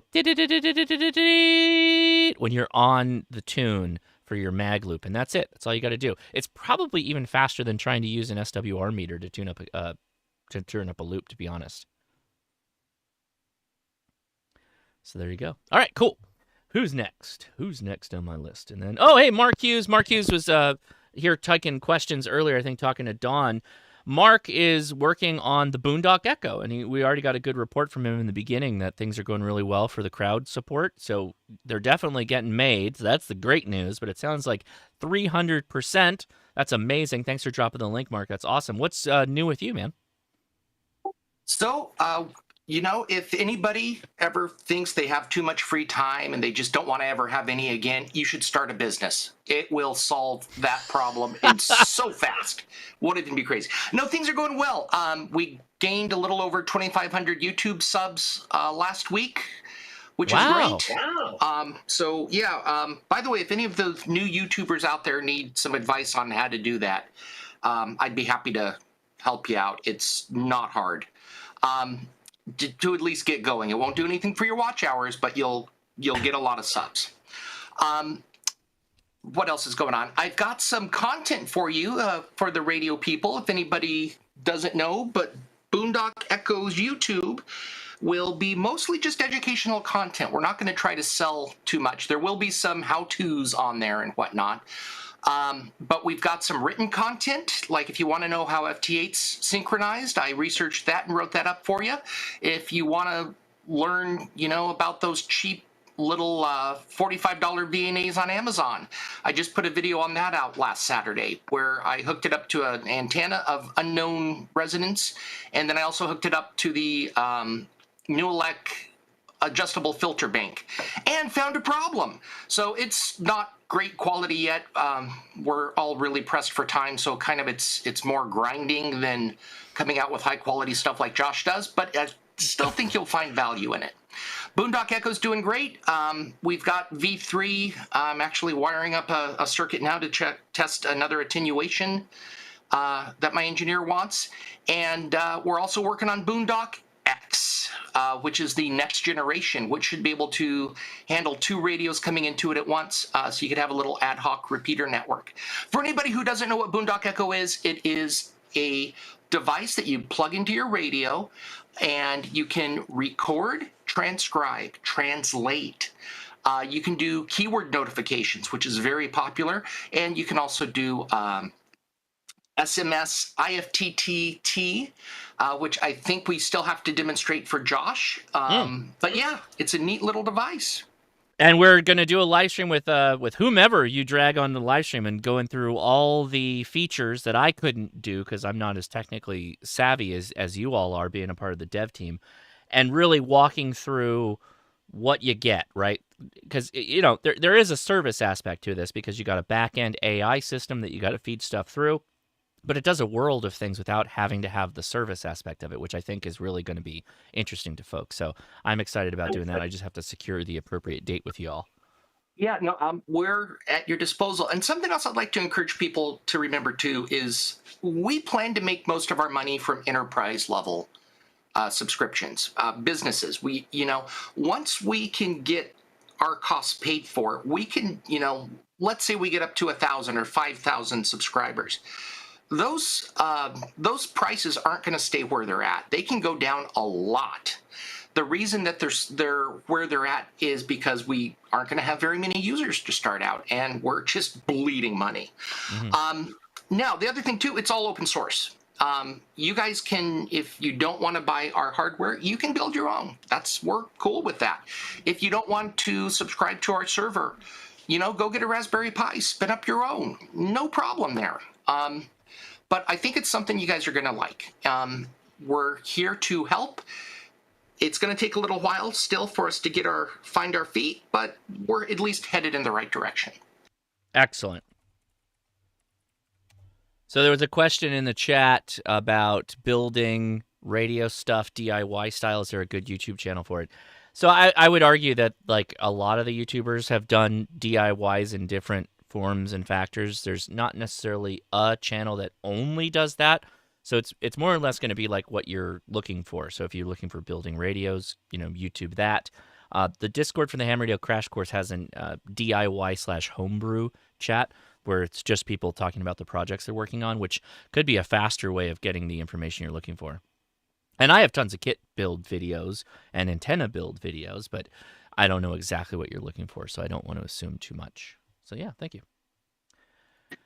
And Josh, I have 2 things when we have a moment. And thanks, Mark.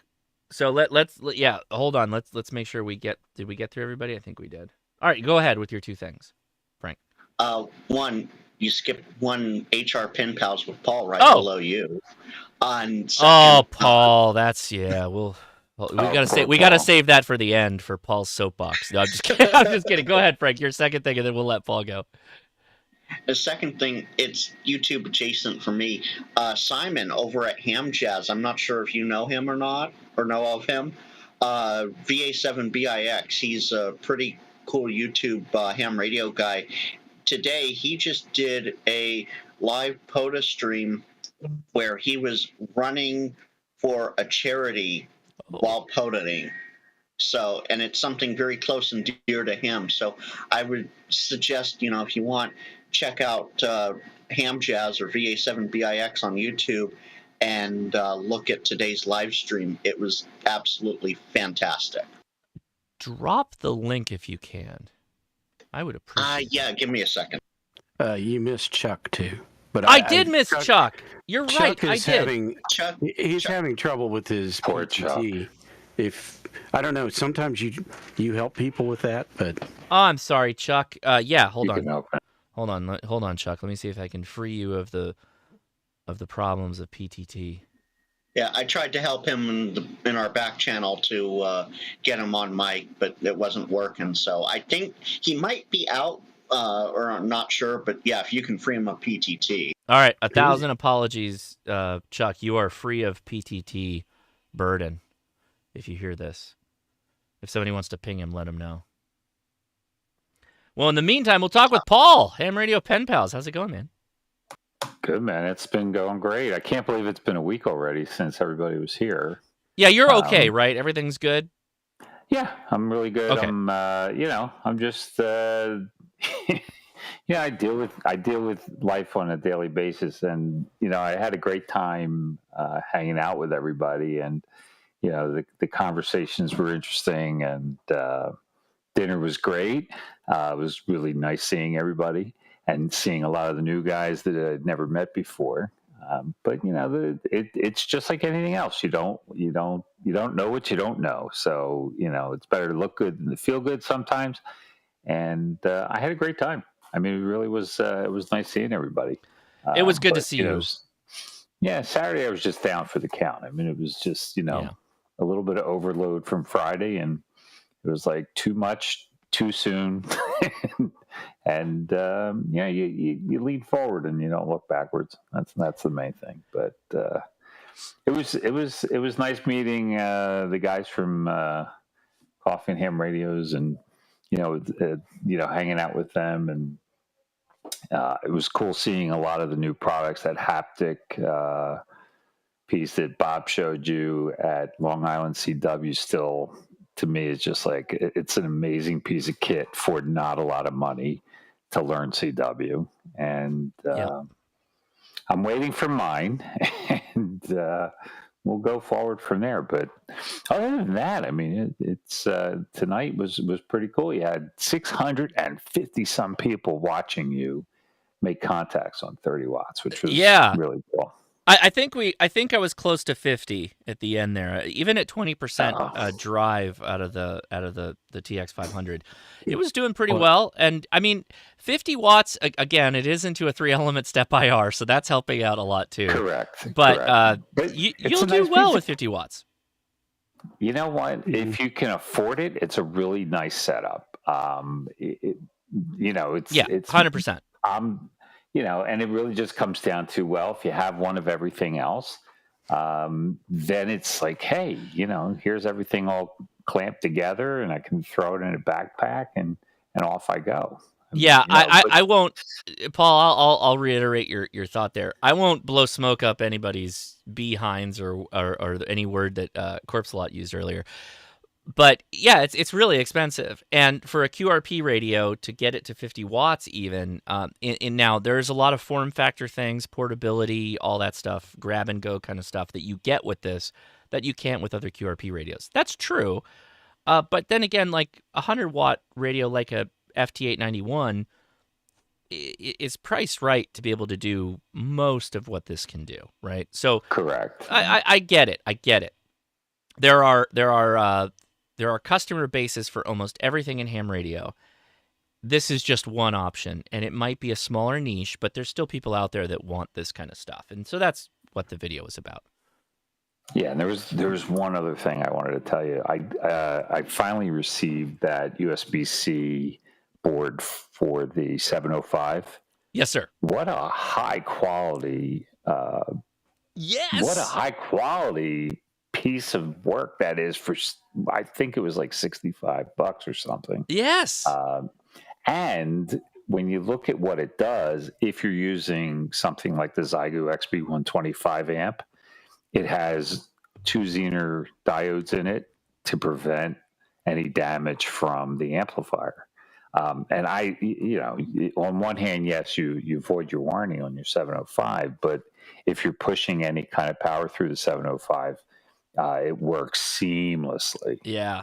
And that's a really nice little piece. I mean, it took forever to get here, but I finally got that. And you don't know what you don't know that you need yet until you listen to the show enough times. And yeah, until I find it.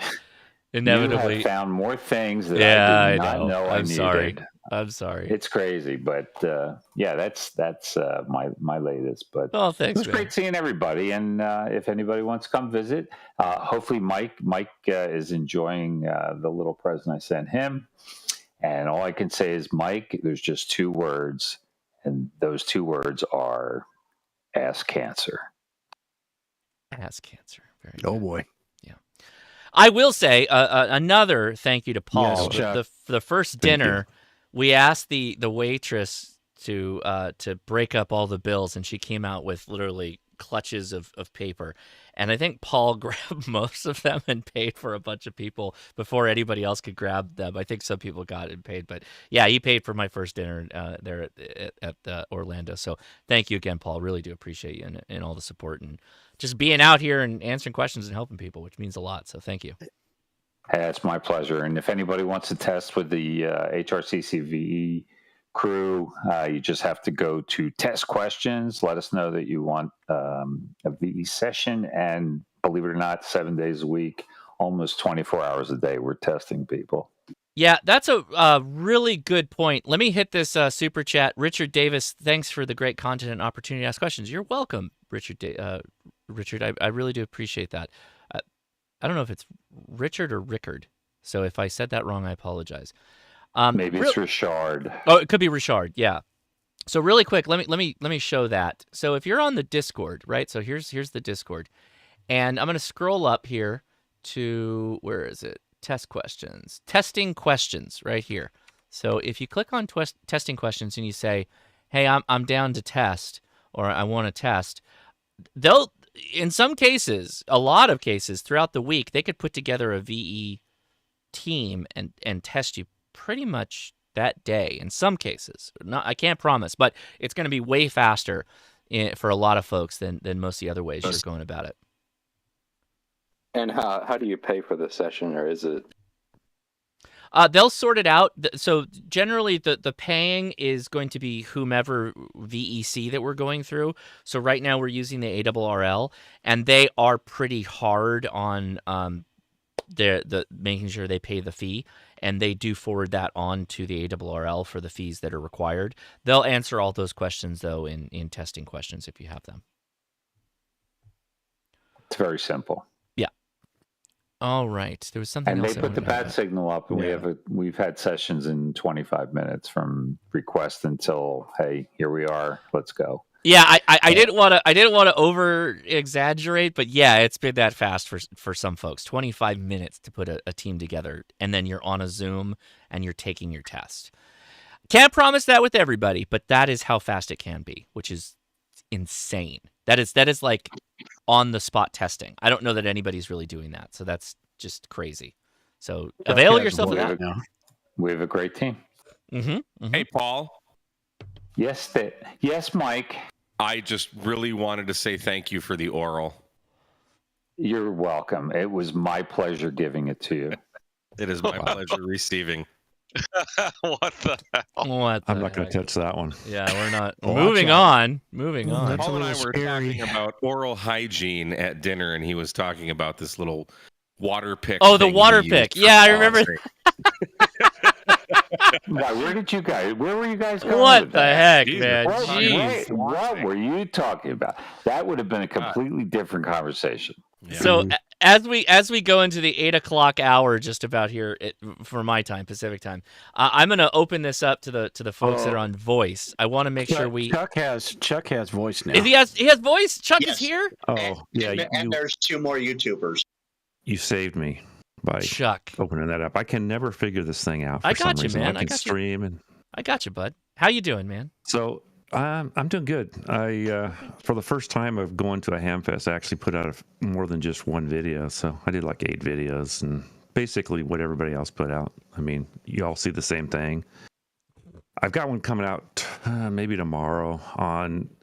We've had a few people have problems with their Apollos doing a 49-1, and Ape and I kind of finally figured out what people were doing wrong, and I'm going to put a little video out on that maybe tomorrow or next day. But to the guy that had the A99, that is a great antenna for 10 meters, and I guess he already has the radio that you did the test on, the review on the 10 meter. AT6666, yeah. Yeah, so that's a pretty. I mean, it's not the best antenna you could buy for it, but it does pretty well. And Don's had really good luck with it since he put his up. If you do buy one of those antennas, paint the dang thing. Some guy got on my video and said, "Oh, you don't have to paint it." Well, that's not true, because if you don't paint it and you take it down a few years later and you touch it with your hand, you'll have fiberglass all in your hand. So that's why I said to paint it. Yeah. Any fiberglass parts like that. But I had a great time at Hemcation, I guess this was this one. Meeting everybody, all the different people. I actually met a guy from Costa Rica who built my little 6-meter Moxon antenna, and he's been just like making contacts everywhere on 6. I mean, I can't make 6-meter contacts, it seems like, but he seems to be doing well with it from Costa Rica. So now, Chuck, you have a tower.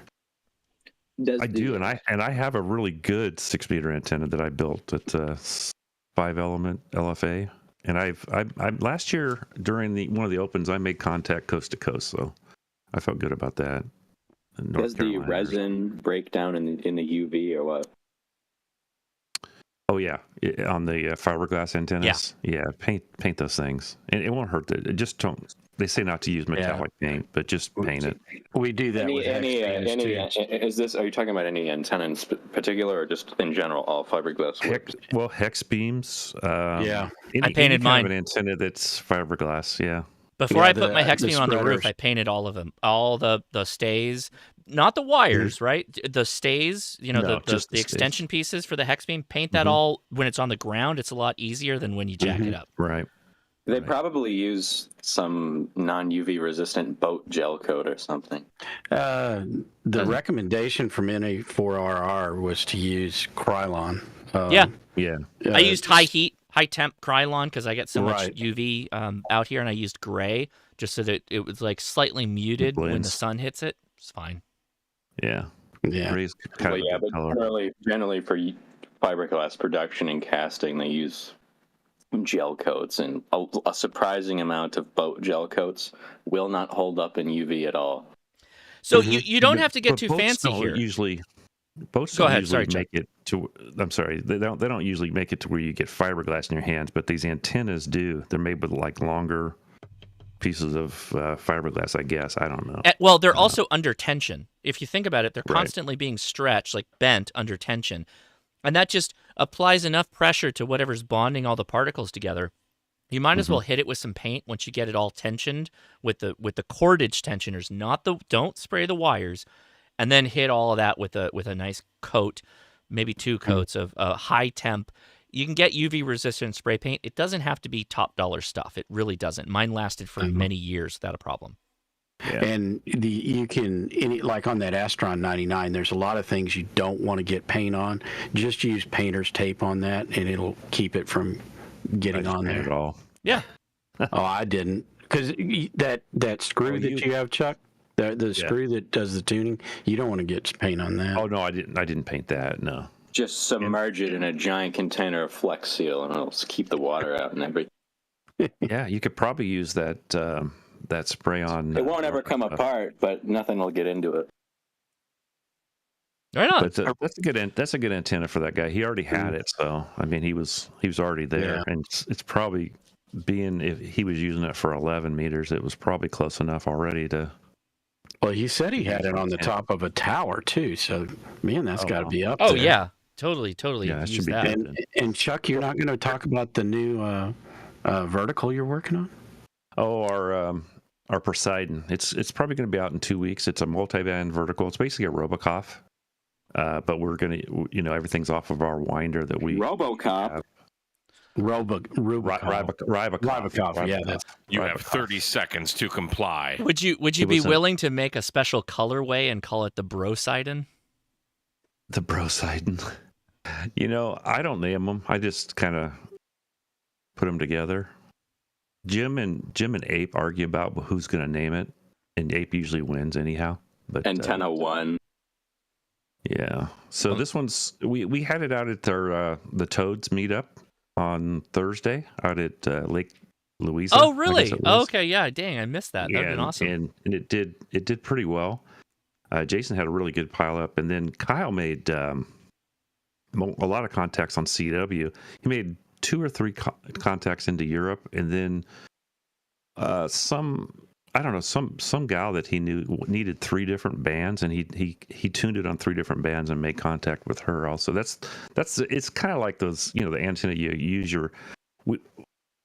I built about 10 of these with different toroids, different wraps, and we got one that we like because it'll basically your internal tuner will actually tune this thing on 6 to 80.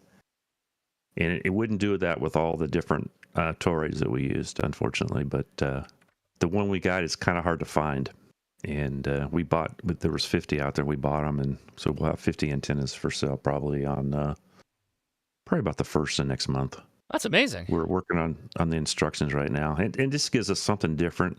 It's super easy to set up. We do a little different. We basically give you 100 feet of wire. The element's 25 feet. You hang it from a 10-meter pole, part way down, and just like about 6 inches off the ground. Take the Velcro strap that it comes with and strap it to the thing. I always put just a little bit of tension on it so it stays nice and straight. And then you can do just like one 25-foot radio, but we're using 4 17-footers just to get a little bit more on the ground. And I think you can kind of aim those a little bit. We were going to play with that, but I got sidetracked doing other things, doing videos and stuff.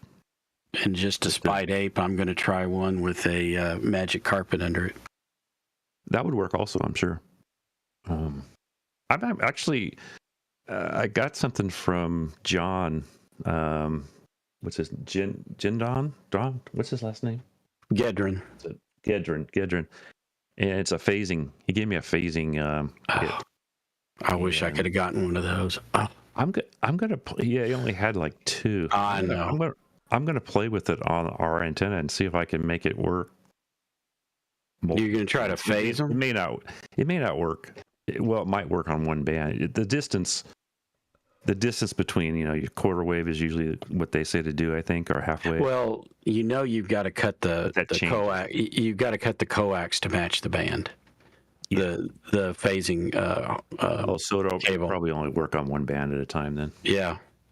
I'm really looking. I'm building one of those right now with the 2 17-foot whips. Yeah, I'm going to do it with the 2 17-foot whips and the magic carpets on either one. And but then for 20 meters. But then I've got to get the all of the wires cut exactly right. And what I'm going to do is just put a T connector in between and have the phasing harness plus the coax on one side, and then the other like 84-degree coax on the other, and so it doesn't switch back and forth, because then you don't need all of that. You can change it yourself. Exactly, because it's for me it's a portable thing.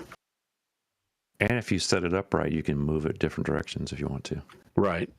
For portable. Hey, I didn't mean to take up all the talk. No, man, it's good. It's good to catch up with you, and you haven't been on an after chat. I don't know I don't know when the I've last been time on you a were. couple times. Yeah, but it's been a I while. could never figure out the freaking I got PTT. you, man. I think You're good. I think I set my PTT on a different because I think somebody said the space. I think bar, you've got but I it set think up it's to your set on a Morse different code one. key or something. I'm guessing. Probably. Well, you're good now. Yeah, You're use that a PTT lot. free. And Chuck has a 710 for that guy that had the question a minute ago. But that was Chris, right? I never had that problem. Yeah, I think he does have a special problem. I think it's actually outside the Yaesu in this case, but I could be wrong. I'll tell you what, I hooked up. I mean, for me, this was pretty good. And Don's helped me a little bit with the Hermes, but I got the Hermes working on FT8, and 5 watts. That thing, I don't know. It's it a just great radio. Everybody I contacted, it made contacts with. Yeah. Yeah, and for me, what I'm doing is I've got it connected to my KXPA 100. That is a fantastic amp, but it is 4 times the cost of that radio. If you throw an Elecraft at it, it's going to be pretty hell yeah. good. Yeah. Well, it was sitting there doing nothing, so I thought, what the hell? You guys were talking about radios. The Hermes Light's great, but I have that ELAD also, and you talk about a radio that the crapopotamus that you guys Jankopotamus. we all have that little Jankopotamus. That thing will run. Yeah.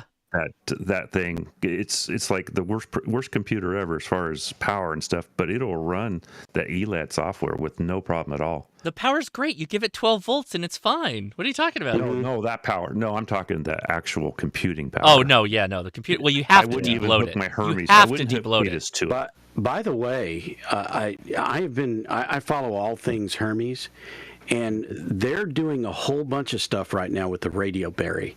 They actually have. They're creating a filter for it, a filter board to go on top of it, and then they're also creating a 20-watt amplifier to go on top of that. Wow! So that would basically be a Hermes Light on top nuts. of a Raspberry Pi, running 20 watts.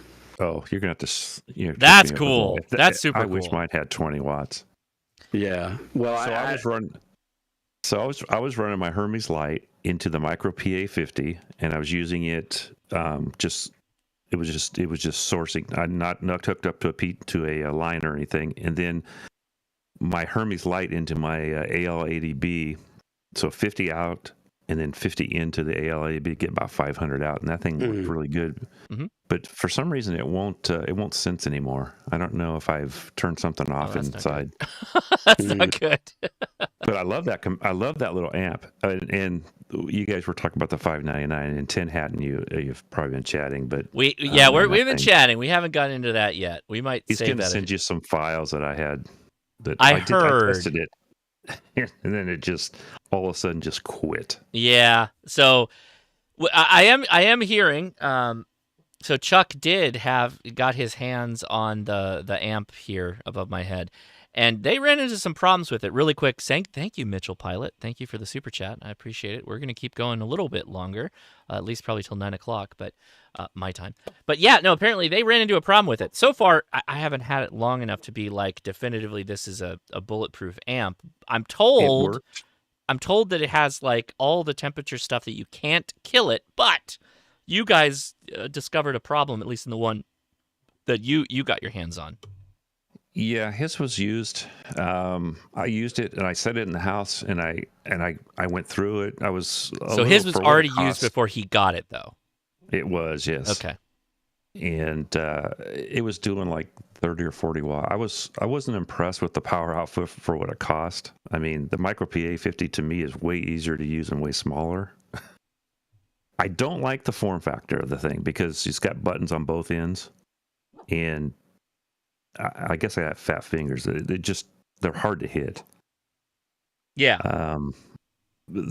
If it worked perfect, I mean, and then there's different versions of it that have different power outputs. I mean, there's even a 100-watt one, but they're like, I mean, you might as well buy the Elecraft if you're going to buy that one. So check this out. This is literally like chats upon chats upon chats. Mike KNMRD, Ham Radio Tube, is texting me, hey man, check your text messages. He sends me a text message of the radio. Yes, his phone number's on it. We're not going to dox ourselves. Sorry, Jason, Ham Radio 2.0. But Ahmed, if you're watching, there's yours, man. He's got cooling fans on his. That's so cool. Look at this. Those are really low-profile fans. You might have to tell me how you did that, man. I don't know how you did that, but DM me on Discord or however you can get in contact. That's super What's cool. that on? Huh? What's That's it on the on the amp, the back of the amp, on the okay. on the little fins for the cooling. Oh, okay. I got it. That's awesome. Yeah, those are thin. Yeah, those are really thin fans. Those are really Yeah. cool. That's like we're doing live stream Inception right now. I need to run to the restroom really quick, but guys, I know that there's still some YouTubers we got to hit, so we're gonna do that. But I see Lou. We got to touch base with you. Thank you everybody for putting your little YT in there until I get to know you a little bit better. Thanks for that. I got to run to the restroom really quick, but we're gonna come back. We're gonna talk to our new friends and hopefully answer some more of your questions. But what I really want to know, and I think people in the chat want to know, is all these cool people that we've been talking to that are ham radio active. I want to know what they use for their POTA and SOTA activations, not just the radio. In fact, I think the radio is important, but we're going to hear a lot of the same radios. I want to know what they use for antennas and all their favorite accessories. So hang tight, enjoy some memes, and if you guys talk in the background, no big deal. The dog's also barking at me, so she's got to go to the restroom. So I'll be right back. I also have to go. So you guys keep talking. I'll be right back. Hey, Okay, Chuck. come on, Chloe. Let's go. Come on, let's go. Come on, let's go. Yeah. Sorry. Did you say that the spreaders are fiberglass? I have a cobweb that I'm building. Are those spreaders fiberglass, and do I have to paint that then? Well, I was talking specifically of the A99, the Antron 99, which is a CB antenna, 10-meter antenna, basically. The cobweb, I don't know what is it. Did you buy a cobweb from MFJ or what? Yeah, it's MFJ, the 300-watt one. Do you have it? I mean, to me, I think it probably does have fiberglass. Yeah, I can't remember if they're fiberglass or aluminum. I've never seen one actually up close. It doesn't make sense that they would be aluminum, but I remember I saw Eric Ham Radio Concepts build one time, and I thought that was aluminum, but Mine's not aluminum. if it's fiberglass, it wouldn't be plastic, and I would bet that it's fiberglass, and I would, if it is, then yes, paint it. Yeah, it'll make it last longer and it won't deteriorate. I've got the one I did the video on. I did post it in the chat earlier, but the one I did the video on has been sitting in my backyard on top of a little small metal storage unit for like 3 or 4 years now, and it's still like the day I bought it. Once I put the black paint on, then I painted it green for that video that I did. But I've got other ones that were never painted that a friend gave me, and I don't even like touching those things because even with gloves on, you get the splinters, and you can't see them or you can just feel them, you know. Yeah, I saw that video. Sorry, Ted in the chat, and he's a really smart guy. He says the MFJ cobweb needs paint. Thank you. Well, the fiberglass fibers will probably poke right through the glove. They'll poke into your skin. They will. Try to go through the glove. They will. But I have heard that a decent way to pull them out is actually lint rollers. I've heard that too, but I don't want to. My uncle, who was doing a bunch of work, dealing with fiberglass tubs and insulation on his house, he said that apparently, and even in his experience, that works the best out of most of the trick. I'm back. All right. He's back. All right, so we got some new YouTuber friends. So now, guys, I gotta amend something because of the Restream kerfuffle. Restream Discord is not piping into the YouTube side, unfortunately, so all of our chats haven't been making it over there. That's just the problem with Restream right now. I'm gonna have to figure out, like, if I have to break my ties with Restream, that's gonna be a nightmare because I'm gonna have to fix a bunch of stuff that took years for me to build upon. I'm not happy about that. With that said, we still have some YouTubers we want to say hi to, so let's do that now. Who's next? Lou, HNH. How you doing, man? Hey, Josh. Thanks for having me on, man, and thanks for the QSO earlier. Hiking and Hammond, right? Yeah. How you been, man? I'm doing well. I've been really busy with a work kind of side project the last several months, so that's been limiting my YouTube output. Tell me about it. That should be picking up here in the next about 3 weeks or so, I think. But otherwise, latest thing on my channel is just a short. I had to go by REI a couple of days ago and pick up some shoes, and I thought, well, I'm right here, so I drove under the overpass to the other side there, and there's a little drive-by of the new Gigaparts and the progress that they're making over there. Mm-hmm. But in dribs and drabs, working on another video for. It's going to kind of show what I'm going to attempt on some air travel. I got to travel for work next week, and I'm going to try to do some POTA in the downtime from what I'm working on out there. And I'll actually be spending maybe a day or two up in your AO, since I'm going to be right there in that area in Southern California and visiting some family over in Westminster. Oh, yeah, that's literally like right down the street from me. So yeah, send me a message if you're going to end up doing a POTA or something like that. I might be able to run out. Yeah, I'll be working down in San Diego County, but the North Coast area. So I'm going to try to hit some of those beaches over there. Some of those beach then POTAs. also, I guess, let Adam know too, because we're the two guys down here, really. Sounds good, man. But yeah, that's what's been going on with me. Thanks for having me on. And yeah, you dropped out there when we had that QSO earlier on the other live stream. You were 5'4". I was really surprised, and I didn't think about the fact you were running a beam, but. So I came back, and I was even more surprised that you heard me, and then you just dropped into nothing for about 8 or 10 seconds, and then came right back up again. Yeah, man. Thanks for being out there. Yeah, so I got all those in the log, so those are confirmed contacts. Appreciate you hanging out. That was cool. I'm again. You throw a 3-element step IR behind most even QRP radios, you'll do okay. So guys, that's always the argument. Would you rather have a box that heats up, you got to power, or would you rather just put up a really nice antenna? The answer most of the time is put up a really nice antenna, and then you can play around with amps. That was my. I don't know who told me that. Multiple Elmers have told me that. They're like, get up a better antenna first. Spend your time getting a really good antenna on the air, and then play around with amplifiers. Only then. And I took that to heart, and to this day, I don't turn the amps on most of the time. So thanks for joining us, man. Appreciate it. Who is next? Who is next on the list of our ham friends? I know there's Tim and Adam 86DM in here. Oh, Dennis is here? Adam Dennis? Yeah, he's been in the chat. Oh, I missed him at the top. Dennis, we were showing off your new shirt, man. How you doing, man? Is he there? Oh no. Our man Dennis. He decided to make I'm humbled to be on the same shirt with Jerry. That's who that is. And then I think he changed the design a little bit. I don't know how I feel about being with Jason on the same shirt, but I also am quite happy to be on the same shirt with Mike. I'm kidding, Jason. Well, he had Tony on there. He did originally. Yeah, that was the other name. I was like, oh, interesting. Yeah, that's an Well, I that's told a him deep pull. I shouldn't. My name shouldn't be on there with yours and Jerry's and Tony's, but yeah, I'm not gonna try and let the cat out of the bag. But he's been talking to me about maybe hitting up a ham fest. Test 1, 2. Ooh, hey, there you are, man. Man, my mic wasn't working. How you been, man? I'm doing all right. But yeah, thanks for posting that up there.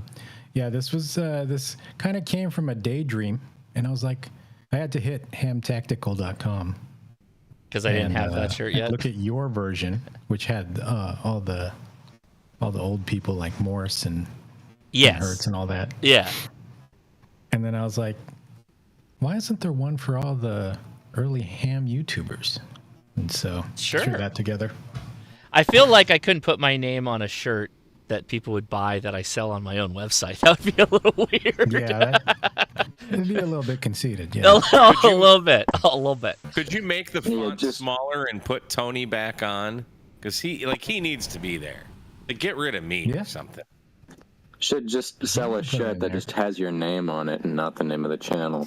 Just my call sign. So yeah, the original was no, it just says Josh Nass. Sorry, Dennis. We're hearing you, man. Go for it. The original had K9 ARV, now N4 ARV. He just dropped off the map. A lot of people dropped off the map. That's what puzzles me. It's He's like still a lot there. Of early people. He's on Instagram, isn't he? That's where you can get him. Oh, okay. I don't have Instagram, so I didn't. Oh, that's why. Right on, man. Well, thanks for hanging out.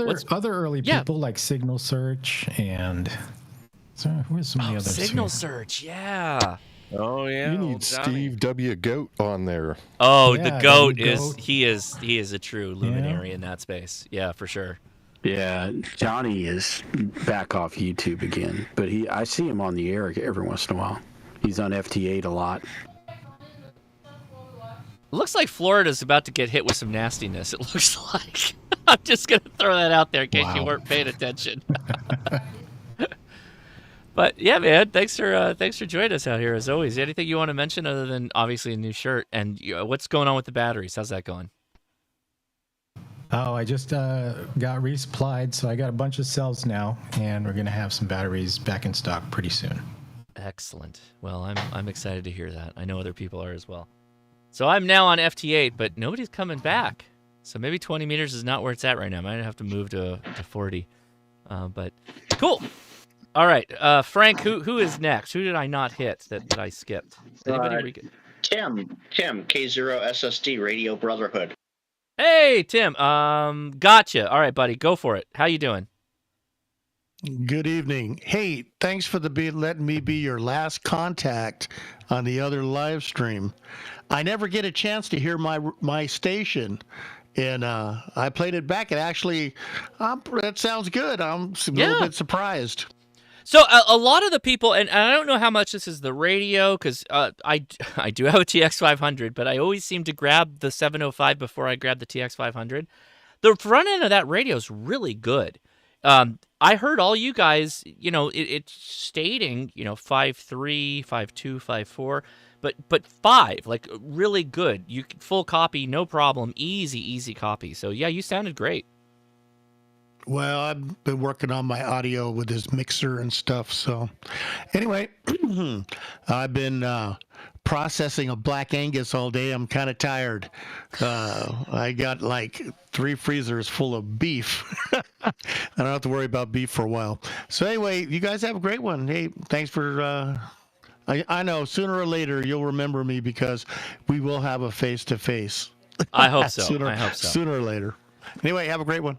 Thank you. So the next Ham Fest that I'll be active at is Hamvention, and then somewhere in there is I think it's Huntsville first, and then Visalia. I'll be at Visalia, California this year, which I'm really excited about. That's gonna be a lot of fun. So yeah, right on. So there's your opportunities. Come on out to the Ham Fest, guys. That would be great. So you're not going to do Utah? I'm still on the fence about Utah. I haven't decided what we're gonna do yet with Utah, but it's an option. Yeah, I think 20 meters is dead. I think I'll move off of 20 meters. I'm going to 40. 20 meters died when your live stream ended, and 40 has been really wonky. Oh, 40's wonky too. We might have got... Well, I was getting out really strong a second ago, but let's go... Oh, yeah, way more activity on 40. So we'll let the antenna get itself going on... Hey, come on. Go to 40. Do the thing. All right, so here's what I want to do. I think we'll start going down the list for anybody who's willing and able. POTA or SOTA, and I would, I'd like you to say one example. I'm sure most of the hams here probably have a POTA and SOTA example, like a go bag for each. Pick your favorite and give us that.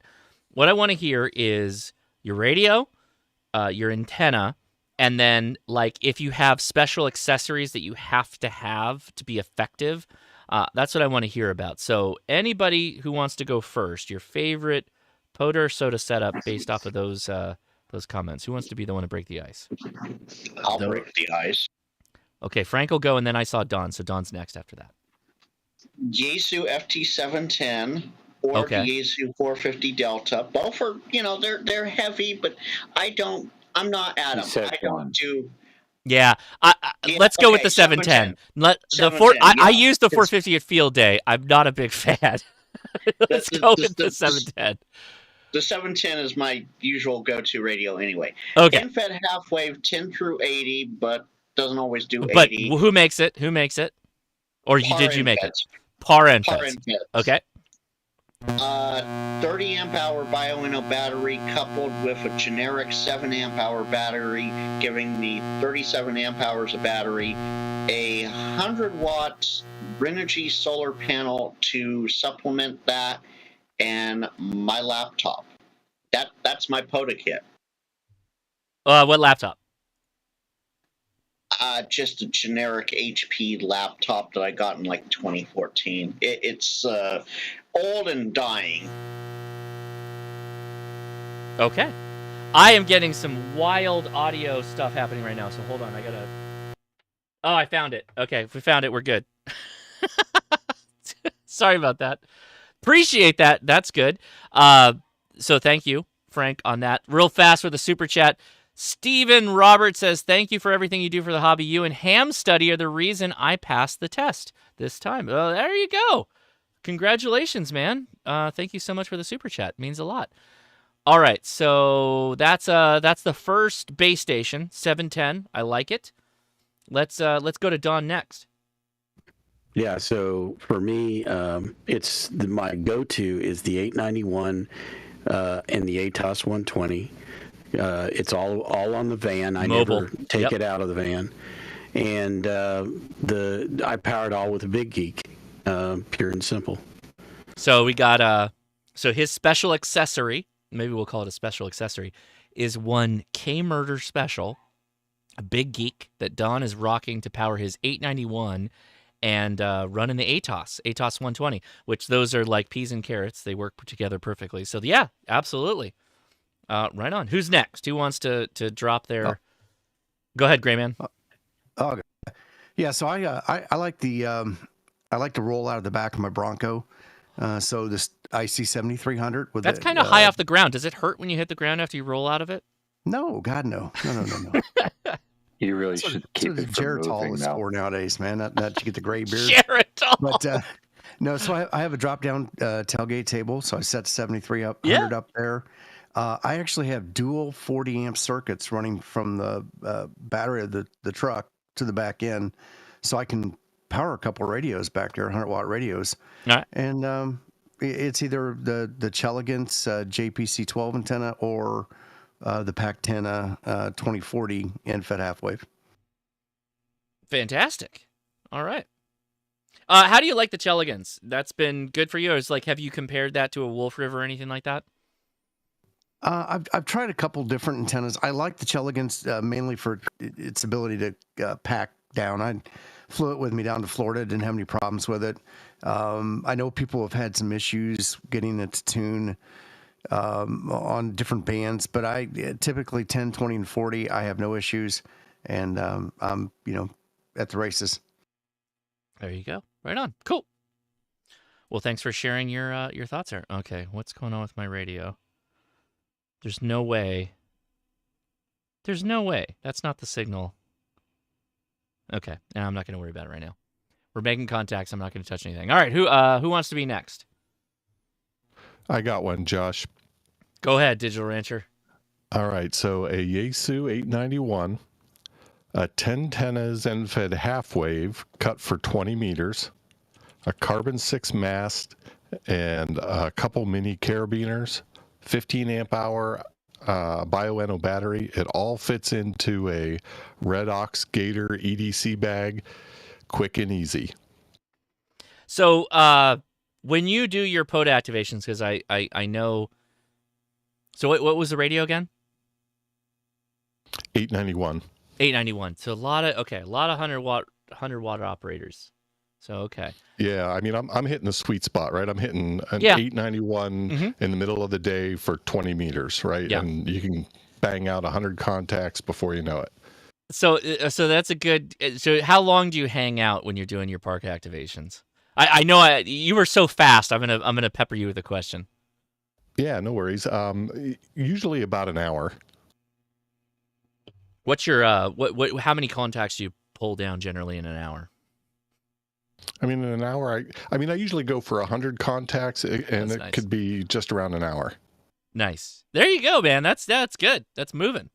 And you can do that, guys. Everybody watching, it's not just because YouTube dialed up and now everybody's getting on the air. No, like you can make 100 contacts without any problem with a 100-watt radio. There's people out there that they want to work those parks. They want to work you, so you'll do it. It's not hard, so that's awesome. Thank you, appreciate that. Who's next? Who wants to add their POTA or SOTA? Oh, I saw an unmute. Is that an Adam time? Is it Adam time? Do I only get to pick one kit? You know what? So I'm gonna have the same problem as you are. Like I grab so many different radios. So I don't know. Go for it, Adam. We'll just see where it takes us. Go ahead. Fair enough. Well, I would say there are three kind of classes, and the middle one is if I had to pick one, it would be the KX2, an end-fed random wire directly attached to the radio, no coax, 17-foot counterpoise, 41-foot radiator.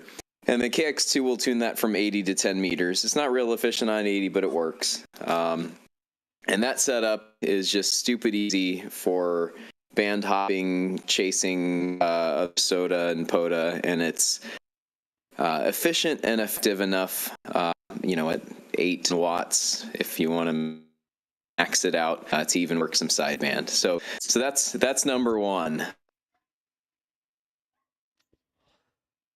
Oh, beyond the ultralight kit would be the Mountain Topper MTRB, end-fed half wave, again attached to the radio, no coax, and I think that's kind of a key theme on the small radio. Coax is heavy and bulky and takes time to set up and take down. So I just avoid the coax altogether on the small rigs. The B that I've got is built for 17 meters, 20 meters, and 40 meters. And I actually just picked up the MTR 5B, and I have a KH1 incoming. So those may have a chance at displacing that 3B, although the 3B is just so small and light that it's a pretty darn good option. The battery for that is a 450 milliamp hour 3S LiPo, and that'll run that thing for probably 3-4 hours pretty easily. Yeah. So that's the super small ultralight, and then the last one to mention is the FT857, the 100-watt HF, 50-watt VHF, CW single sideband FM, and the HF antenna I use most with that is linked dipole, and then got to toss in the one of the 2-meter Yagis to work with that as well, and the 12 amp hour Bio-NO to fuel it. So yeah, those are the three key go-to stations that I use the vast majority of the time. I like it. I'll hold mine to the end, but I have so many thoughts. I also really like, who was it? Where was it? Roll for Radio was the joke we were doing just a second ago. Chris said, since you guys have so many radios and antennas, I think you should make a game of it. Randomly pick a radio, then randomly pick an antenna, then randomly pick a power solution. I don't think I could do a D6 out of all of those things. I definitely can do that with radios and antennas, but probably not power solutions. Power's kind of, well, I guess I could get close, but yeah, that's not a bad idea. There's a TikTok that I like called Roll for Sandwich, and the guy rolls like a D20, and there's all these different like things that he could add and make a sandwich out of, and then he tries it. That's not a bad idea. I might have to roll for POTA or roll for SOTA. So I'm licking that. I've now licked it. So that's there's I'm gonna claim it for a little bit. Give me a couple weeks to put a video out. All right. Who is next? Who wants to? K-Murder, maybe? Is there a K-Murder still in the house? What's the question? Question is, what is your go-to POTA or SOTA radio and antenna, and then whatever your special accessories are that makes that you think you can't live without? So I'm going to talk about the special accessory first. Sorry, I was talking like with that. K6YYL. I'm going to give her a shout out. Do it. Her kitty just passed. Oh So, no. I'm for sorry. the animal lovers out there. Yeah, I'm sorry to hear that. That's horrible. Yeah, so that sucks. For the special accessory, I'm going to go to my bag. Oh. And this is going to sound like a cheap plug, and it's not. The Gigaparts Explorer bag is freaking awesome. Okay. So my go-to POTA bag consists of the Gigaparts Explorer bag. Mm-hmm. I put the $60 crap top in there that Frank Tank Radio destroyed. He broke it. He ruined it. I put that in there. I put my 7300 in there with the portable zero rails on it. And then I still have enough room for some coax. I can fit a 50-foot roll of Messi and Poloni Ultraflex 7 Sahara if I need to. If I don't want to bring that coax, just a little pouch that fits inside those little Velcro pouches. I've got the Pac-10 end-fed half-wave with the K8MRD linked mod. I've got an ABR Industries choke in there. Yep. And then I can fit the power cable and the microphone and everything in that bag. And then I use a Pac-10 or a DX Commander 10-meter mast that fits in like the side of the bag where it's got the elastic mesh like water bottle holder thing, and I tie that in there with just a little twisty tie thing there. Yep. Can I fit a battery in there? Yes, I can fit a 20 amp hour Bioenno in there as well with all that crap. I did a video on this when they first came out with it, but I'm going to give a second shout out to the K8MRD Big Geek battery box.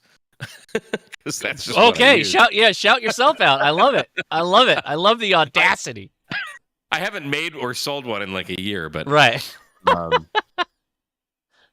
But yeah, that bag, the 7300, and I'm going to give a huge shout out to DX Commander too, because yes, it's either Pac-10 or DX Commander. To be fair, I put up the Pac-10 more because it's just I can get it up in like 3 minutes. Yep, I'm with you. The DX Commander takes me like 15 minutes, but on like bigger outings, I'm setting up that DX Commander, man. All band, all the power you can throw at it. It's resonant. It's just fantastic. So that's my thing. But yeah, the Explorer bag is really what makes it all happen. Right on, man. I love it. Super chat from 1979 Iceman. Thanks for taking the time to meet and greet and talking with me at Hamcation. It was a pleasure getting to meet you. Glad the VX2 has a good home. Dude, Iceman tracked me down, which is kind of funny. Cause isn't there I think there's a movie on Netflix called The Iceman Cometh or something like that. It's about a hitman. So this Iceman, he finds you and he gives you a radio. So he put in my hand a Yaesu VX2 that I used for the rest of the show. It was a lot, dude. That was super nice of you. That was super cool. So if anybody doesn't know that, I love really tiny radios. Like you all know, I'm really in love with little tiny radios. I love my VX3. Cool radio. I love my VX3, but the VX2 is like the VX3, less complex. It's just really simple. It's like dead simple. It's really easy to get up and running.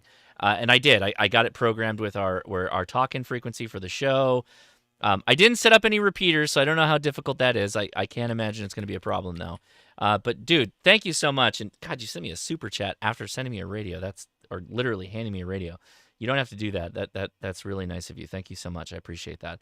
And then one more from Craig, newly minted technician. Thanks to your channel. Oh, wow. Thank you. I appreciate that. I really do. And nobody has to send any super chats. I'm honestly doing it, one, and I'll be completely honest. One, I'm selfish enough to acknowledge that the only way we're going to keep this hobby going, that I can make contacts with people and have the fun that I'm doing, I want to keep this fun going, is if I get more people involved. There's the first thing. The second thing is those videos do get pretty decent views. Like, people are looking to figure out how to get licensed, and I'm more than happy to be a way that you can do that. And if I can do that in a way that jibes with the way you jive, and you can learn from it, well, heck yeah, I feel honored to be able to be the person to do that. And it's only on the heels of people like Gordon West and other people that I've learned through that allows me to do that. So, thank you. Appreciate it. I really do. And I'm super glad you've joined us on the ranks there. So right on, man. All right. Let's see. Who wants to be next? Who's got a POTA or SOTA station that they want to talk about? Otherwise, I'll start waxing poetically about my BS. I'll tell mine. I'd love to hear it, Chuck. Go for it. To tell you the truth, mine and Adam's are very similar, except for his super light one, because I don't have any of that stuff, and I don't do CW. But the KX2 for SOTAs, if I actually have to walk for the SOTA, KX2, I take our Apollo from Coffee and Hammer Nails, but it's one that's not for sale. It's kind of like a Josh thing. We don't actually offer it, Got a secret. Check out this cool thing here, and oh, by the way, you can't buy it. I've never done that. I don't know what you're talking about. Never. No, it's our basically. I think we will sell it eventually. It's our QRP version of our Apollo, which is it's about 75% smaller and uses smaller wire. And then carbon 6. Oh, dude. You got to be careful with that carbon 6, though, man. Those top ones, I almost stuck the thing trying to push it down. Almost stuck it through my hand and broke it. But that little thing is really cool. I made a little. I printed a little top that goes right. It's exactly the size of the inner part of it, and it goes in there and stays in there. And that's what I hang my wire from. And I did like Adam does. I did the top 3 sections, I think, are glued together because it's useless. But and then the coax. I just got some coax from ABR. It's the 316 with the little the little toroids on it, and that's probably going to be my go-to. But and I also like those. I do a lot like Mike does too. I like if I can throw my carbon 6 against something and just lay it there. That's what I do. But the antenna that may go pretty soon is our Poseidon, because the 710 will have not 710, excuse me. The KX2 will tune that super easy because a 3 don't want to do it. But for POTA, now I've gone. Sorry about that. I'm going to do 2. Well, wait. What do you actually call the antenna? Because I've heard Poseidon, Prosidon. What is it called? Did I say both? It's the Poseidon. Poseidon, like the Greek god Poseidon. The Greek god, yes. So this is an antenna that's specifically for underwater contacts. Well, we actually, it's where I really want to use that thing is by the ocean sometime to see if it can get some extra amp. Oh, gotcha. Okay, cool. From the vertical thing. I like it. And then I got a 710. I sold my 991, which I loved. But I wanted to try something new from Yaesu. I've got the 705. I like that, but I don't have a. You know what I'm going to use the 705 for? Satellites. One of these days. Okay. But in the Poseidon, basically, it's the same things. The DX Commander 10-meter pole, because that works perfect with it. Or any of the other 2 or 3 that are just like that. But yeah, and then I got a 30 amp hour, my own version of like a battery box like Mike has with a 30 amp hour in it for POTA stuff. That's awesome. TC Fitz, thank you for the super chat. I really do appreciate it, man. It's good to see you. Sorry, go ahead. Sorry, I thought you were kind of rolling down. Oh, I was. That TC. Oh. I hung out with TC Fitz at Pacificon. He's a cool dude. He's a really good guy. I'm actually thinking about trying to swing a Pacificon trip, but we'll see how it goes. I know it's pretty small. It comes up quick, but I mean, for me, it's like a 30-minute flight. That's true. So it's like I really don't have an excuse. It's like a couple of bucks, Yeah. If you fly into Oakland, I can pick you up. Like it's like 15 or 20 minutes from me. Oh, that's not bad. I mean, I generally get like a rental and just get a room and stuff. So I might think about it. I don't know, because it's like it's fun. Should be cheap for me. Should be cheap. I feel like I got to go at least once. Plus, also, you might catch the hottest new Elecraft drop, which, by the way, you might. So anybody want the hot tip to talk to Elecraft, Eric in particular, is the last day of the Hamfest. If he's there, he is down to talk about whatever. I recorded a 30-minute interview with Eric at Elecraft. We just kept going. He was like pulling out. He's like, "Oh, I didn't mention this. I didn't mention that." And he's just pulling out all this stuff. So like the video that's gonna drop from Elecraft on Monday is a lot of stuff. The K4 remote stuff, the whole thing about the new K4 KH1 key, all of that. Like the remote stuff from the K4 is just awesome. I'm really, really excited about it. So yeah, go. By the way, anybody budding YouTubers, if you feel like you missed out on the first couple of days of the first day of a 2-day Hamfest and the Sunday day feels like, what am I going to do? Mike, I know Mike KMRD will tell you, that's makeup day. That's where you go run around to all the things that you didn't hit. You hit them up on the last day. Because, yeah, people are a little tired. It's true. But it's a lot more quiet. And you can knock out a ton of interviews.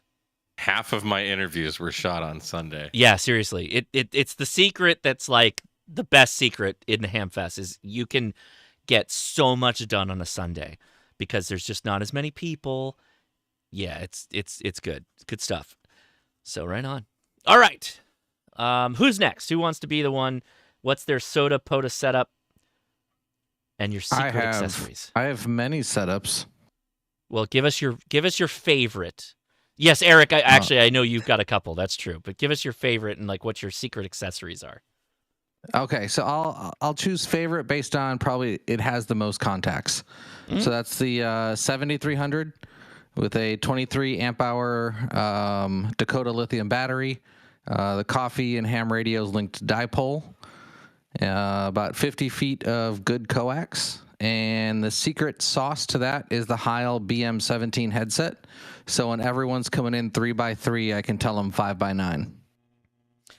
Yeah, you know what? That's a thing. The audio on a lot of these smaller radios, even the 891, they do a lot better if you go straight to a headset. That's true. That's a good tip. Hot tip. Yeah, I mean, I'm pretty generous with the signal reports. It's not until I have to close my eyes and like squeeze the cans into my ears that I start lowering the signal reports. There you go. Right on. Cool. Oh shoot, we got the smoking ape is in the Discord. By the way, I'm probably gonna drop it tomorrow. I got a story, a quick YouTube story with the smoking ape in it. We're gonna see the ape in his natural habitat. Sans the Miller Lite, but you all didn't the have to all the bleep strength and power. anything, did you? No, not at all. Not at all. No, that's Jim. That's Jim. You never know. Ape is the funniest guy, and he can just do it. He is off the cuff. Yeah, he's just how, like people are like, oh, he's on because people are around him. Most of YouTubers are just that's the way they are, but the smoking ape is just always funny. He's a funny guy. Hey, he's a funny guy. He's there to make us laugh. That's what we do. Give him some Miller Lite. He's there to make us laugh. He really does drink Miller Lite. He does. All right, who wants to be Mike? NAYO. You want to dive in on this? Come on, man. Oh no, I was just trolling Ape. I was saying the Earth is a oblate spheroid. That is true. That is a true statement. But would you like to add your favorite POTA setup or SOTA setup and your magical accessories? It's a little sentimental right now because I don't have my POTA set up anymore. Oh, that's true. Oh, in the arms of the angels. Yeah. I do want to have Elecraft in it still. I'm leaning KX2, KX3, though I'm also considering a 705. Dayton's going to be fun this year. Did you lose your K? You lost your K2? All my POTA gear. I lost my Buddy Stick Pro, my K2, my Mountain Topper. I didn't really. You said you lost the POTA. I don't know how deep down the rabbit hole you want to go on this one, but Mike got a pretty bad weekend, a Hamcation weekend.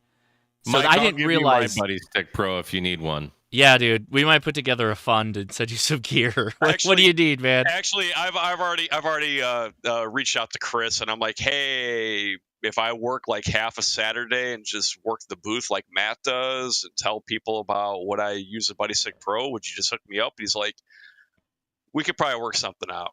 So I think I've got a plan on that already. All right. But no, TLDR. I'm not going to go into details, but my car got stolen when I was down in Galveston for Winterfield Day, and I had all of my POTA gear in a bag in the trunk, and that did not make it. Oh no, I'm sorry to hear that. You want me to ship you? You want me to ship you my K1? You don't, dude. You don't need to do that. No. Maybe Dennis can donate a Denko battery. Honestly, I was thinking about reaching out to Dennis actually. Yeah. Right on. Because I need to replace. Well, I still have my 50 amp hour BioNO. For whatever reason, I had the sense to pull that out of the car. I kept it at the house, so I still have that. But I lost my small battery. Oh man. Yep. Yeah, dude, that is a heart-wrenching tale. So should we start looking at the pawn shops, et cetera, around there to see where somebody might turn up with a KX2 or something? Actually, I've already been talking to Ham Radio, dude, because he lives in Chicago. That's where my car was stolen. He's like, okay. I'll keep an eye out. What was your serial number? I looked it up and gave it to him. I'm like, probably not going to find it, but yeah, just never keep know. an eye out. You never know. I said, keep an eye out. The guy that stole it probably has no idea what that stuff is. Oh yeah. And he'll just God, no. You know, it was funny. Like when I was going through what was left in the car, I have a glass mount tram antenna, and they unscrewed the antenna and they ripped out the matching unit. And I'm like, why the hell do they do that? And then like one of the first things they're going to do is disable any kind of potential tracker. Right. So yeah. Man. Yeah, I'm sorry about that. I didn't even think about it before I asked you for your thoughts. It's all good. Sorry, dude. I totally forgot. So Chicago is as bad as we hear. Yeah, you know, I used to defend it. I don't defend it anymore. But by the way, guys, he's talking about an airport parking garage. This is parking to get on a plane. There were Chicago PD in a trailer 24/7, 350 feet away from where my car was stolen. Please do not leave your valuables in your vehicle if you're going to go park at one of these structures. Anywhere. It doesn't have to be Chicago. Please just take the time. It takes like 5 minutes, if that. Hey guys, I was gonna do a video and he didn't want me to call him out, but I'll tell you, I'm in North Carolina. Do not drive and park any car that you like at any airport. They steal catalytic converters down here like they're candy. They go to the long-term parking lots and they go to the crew parking lots and they just steal stuff. They steal cars. They steal, like I tell you, the catalytic converters. Cars you wouldn't even think that are valuable, but they're hot because they're popular. So stolen parts sell. Mike, you need a radio?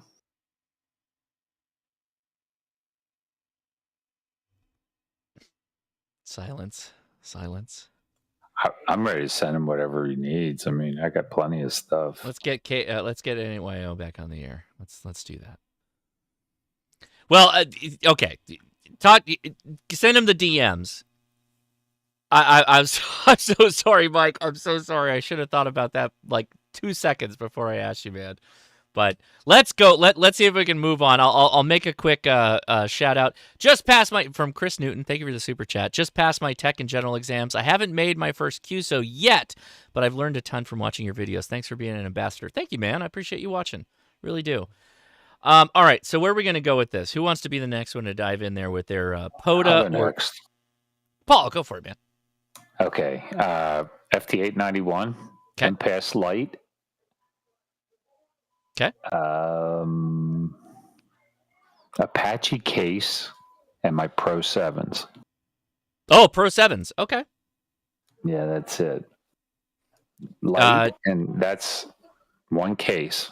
The Pro 7s, though, do you find that helps you out a lot? Oh yeah. I mean, if you look at my profile picture, that's me wearing my Pro 7s. I don't leave home without them.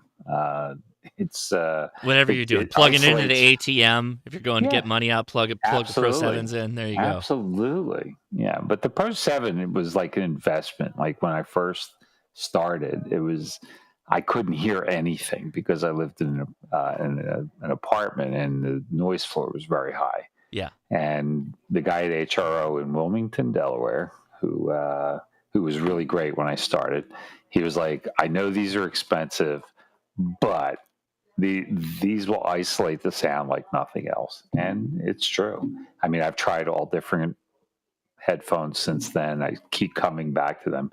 And a trigger switch for the push to talk.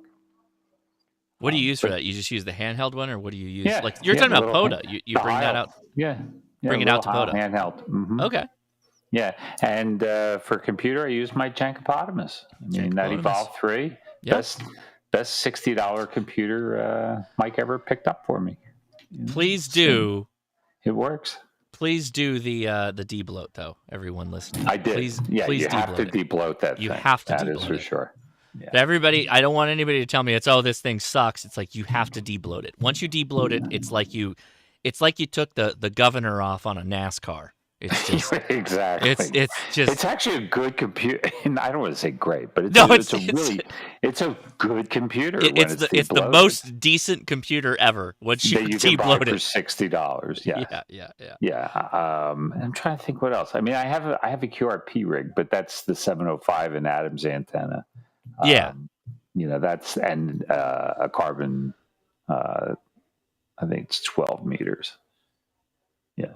But that's it. I mean, I go really light, and because if you don't, you could literally take everything you have with you in the trunk of your car, and you can tell. Well, that's an option. Easy stuff. There's a lot of people that do that, where they got a luggable, load. Like, by the way, if anybody wants a hot tip, go to Harbor Freight and get their hard-sided toolboxes. Is it the 3600? No, the toolboxes, the modular toolboxes they have now, and those toolboxes are really good for ham radio. They're perfect because you get the one on the wheels, so you could have like an antenna box, a radio box, and you can all just clip together. And they're like a third of the price as the Milwaukee's, or a quarter of the price. They're really good. Yeah. I use a Harbor Freight Apache box. The Apache case, and it's in flat dark earth, and I have a giant gun sticker on it so people stay away. Oh, and occasionally I take a tinfoil hat with me to keep people away, because they always do the same stupid stuff like, oh, are you talking to space? Yes, I am. But that's it. I mean, it's lightweight. So I'll give the link here. So here's the Bauer module tool storage. So these are like, it feels like a direct copy of the Milwaukee stuff, but you can see how cheap they are. And particularly these two, the large and the rolling one and the modular toolbox. So the modular toolbox, I have all my 10 meter gear in there, all the AT6066, 6666, and the Radiodity, and just coax and all kinds of other stuff. But in the rolling one, this is the one that usually goes with my Go box. So that's like full of solar panels, charge controllers, the whole 9 yards, and then like a 50-foot roll of coax if I'm going to use the Buddy Hex, or I'm going to use the Porta Mast with the Delta Loop. I'll get to my stuff in a second, but who wants to go next? Anybody? Oh, I forgot Biono 1212. 1212. There you go. Yeah, and Kevin was great because he's replacing my solar panel because the zipper broke. Not because there's anything wrong with it, but the zipper broke. And I said that to him at Hamcation. He was like, just write down your name and address. I'll send you another one. And I thought he was just sending me the case, but he actually sent me a 125. So it's a good guy. Yeah, definitely Bio knows good stuff. So, all right, go ahead. I think so. All right, who's next? So Whiskey India Zero Oscar, Sean. Go ahead, Sean. Yeah, hi. I'm not a YouTuber, but I've done about 550 park activations. Oh, you don't have to be a YouTuber to answer this question. particularly with someone that's done that many activations. I think we can all learn something from you. Go ahead, man. Okay, Roger, no problem. Yeah, so I've actually got a couple of setups. My primary setup is actually, I actually work it on my Ford Ranger. I've got an overland setup where I basically have an FT891 with an ATOS 120, and I have a 200 amp hour battery with a DC to DC inverter to keep it charged. So like when the vehicle's running, it's always topped off. So I never have problems with that because I've also got a refrigerator in there. Nice. Oh, so proper overlanding. Okay, got it. Okay, good. Yep, true overlanding. And then for I also carry if I'm running FT8, I run a Dell 7212, like one of those hard rugged tablets. Yeah. Which I highly recommend you look them up. They're amazing. You can get them for a steal. They're like $300 or less on eBay, and you can drop those things from like a 2-story building, and they just keep going. And then let's see here for my mobile or for my I also do go into the parks and like walking, and I use basically a tech prepper, his man pack. I just copied what he did because I figured I don't have an original idea about anything, so I just go with what works. And I use a 6 amp hour Bioenno with a Chameleon 8010 when I get on 80. Otherwise, I use an MPAS 2.0 and I ruck that in, 500 yards, 2 miles, whatever I need to. I like it. So you got a couple of options there, but yeah, those are all working for you. It sounds like. Yeah, absolutely. And I just did a rove through South Dakota this week. I did 23 parks and I got about 600 QSOs for people trying to work all states. So I took a week off just to kind of decompress, and I figured, well, I'm just going to get in the vehicle and go. So I actually went and did. I just basically went down to Nebraska, did one park down there, and then I cruised up the Missouri River and did 23 parks. Dang, dude, that's cool. How long did that take you? A couple of days, or what'd you do it in? 24 hours. That's insane. That's pretty good. Yeah, I've been called worse. Is that kind of a record, like for 24-hour? No, I would say not, because they have what's called a Lion Rove Award, which is 30 parks in one UTC day. I thought I could do it, but if you look at a map, dots on a map are a lot closer than you think they are. Yeah. I mean, sorry, far away. They're a lot further away. They look, so it's like some parks are 15 minutes away. Like if you see clusters, and I call them honeypots, where it's like you can get 3 or 4 parks in like, an hour. Other times you have to drive another 2 hours just to get to the next park, which totally depletes your average. Yeah. Come do that in Texas. I wish to God I could do that. Yeah, I was the belle of the ball. I had pileups like I've never seen before, because I kind of broadcasted it on Facebook and at a couple other places I was able to talk about it, and I had pileups of I could do 100 QSOs in an hour, no problem. You were talking about special accessories, the BH17 Heil headset, the yellow one. Oh, we lost him. Or is that me? He must be using the Heil headset. Oh, man. He died. Oh, we'll wait. Anybody else want to dive in there while we're waiting for him to come back? Well, go ahead, Mark. I can jump in. Well, I just wanted to say about those rolling toolboxes. Walmart has a good one and cheap, and I made a battery box out of it after watching K Murder's video. There you go.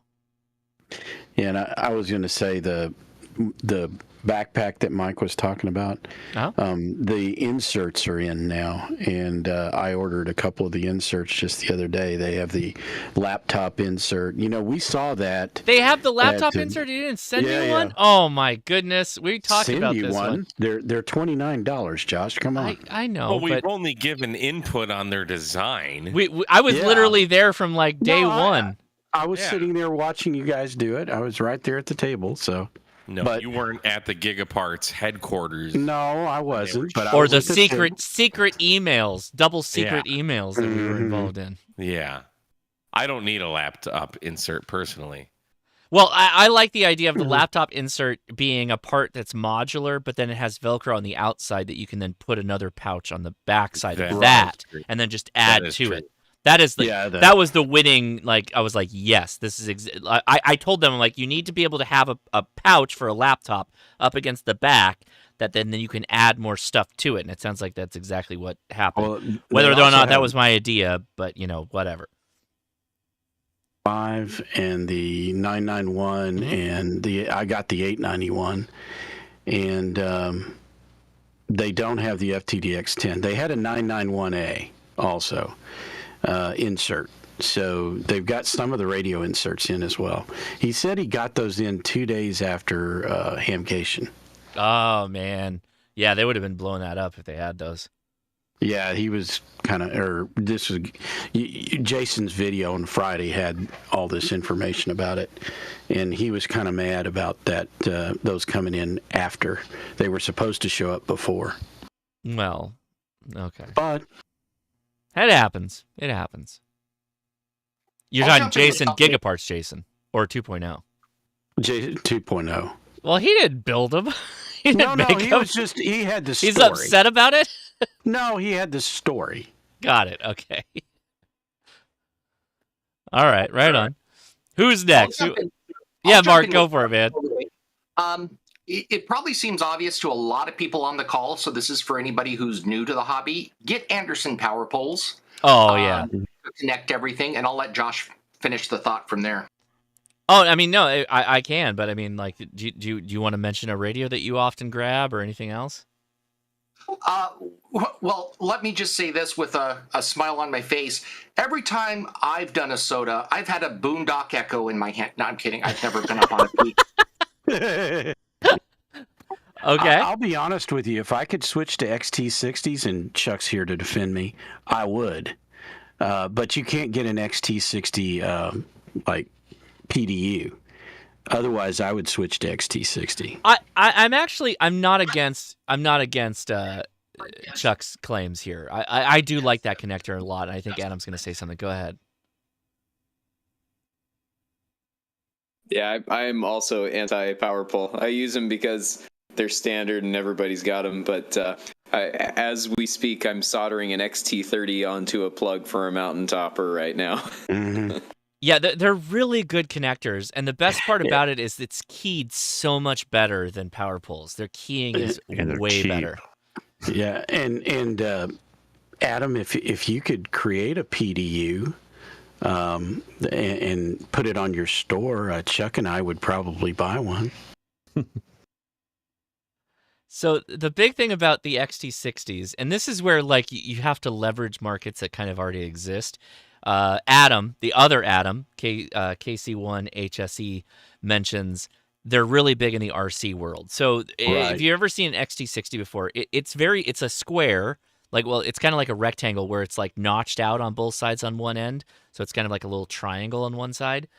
And it only goes in one way. There's no question. It doesn't need to be color coded. So you do have to make sure you're matching the polarity correctly. It's a good connector. It is a very good connector. Mm-hmm.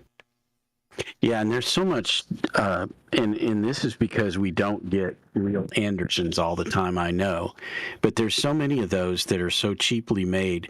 I've got ones that, like, I've plugged them in and out, and I'm very careful to use the plastic to pull it out and pull it apart, but the back of it is slipping out, so the thing that you push in to make it click, it doesn't click good, and then it begins to start literally falling out.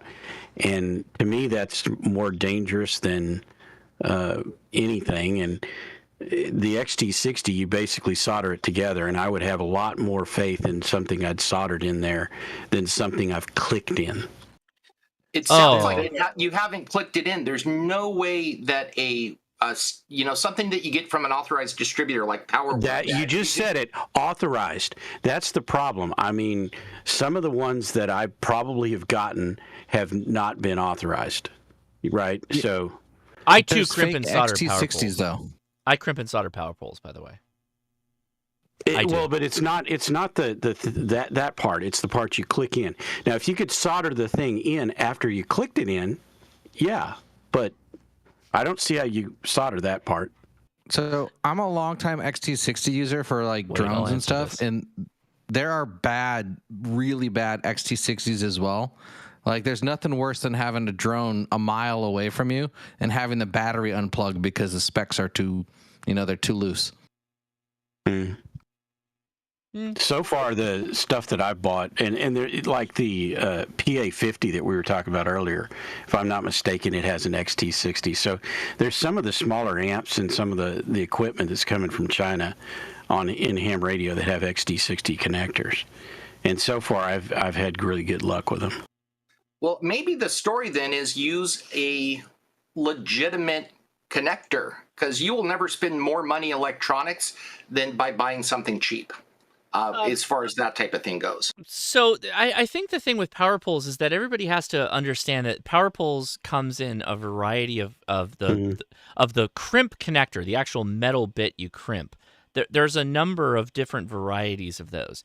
And if you don't have the right one for the gauge of wire, you're going to have a hard time, right? And so for a lot of those, I'll just solder them.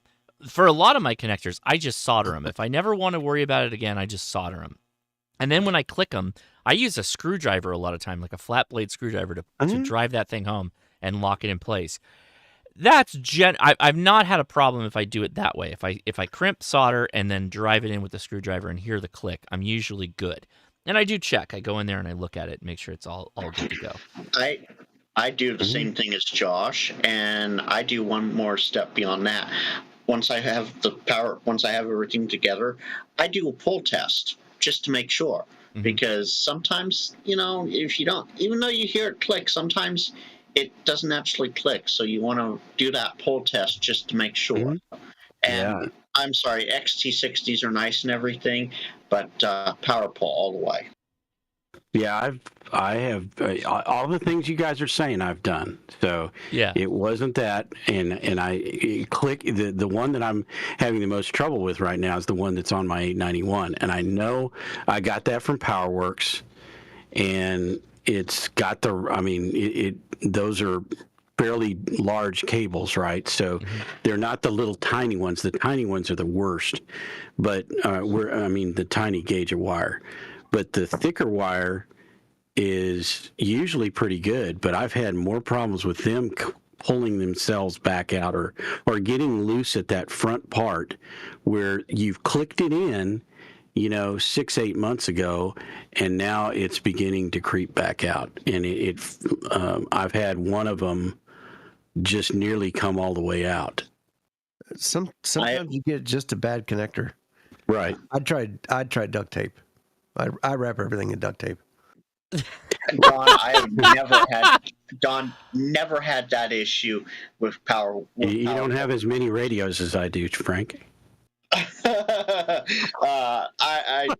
You don't want to know how many radios I put power poles on. I've gone through at least 300 connectors, getting everything power pulled for not just myself but other people too.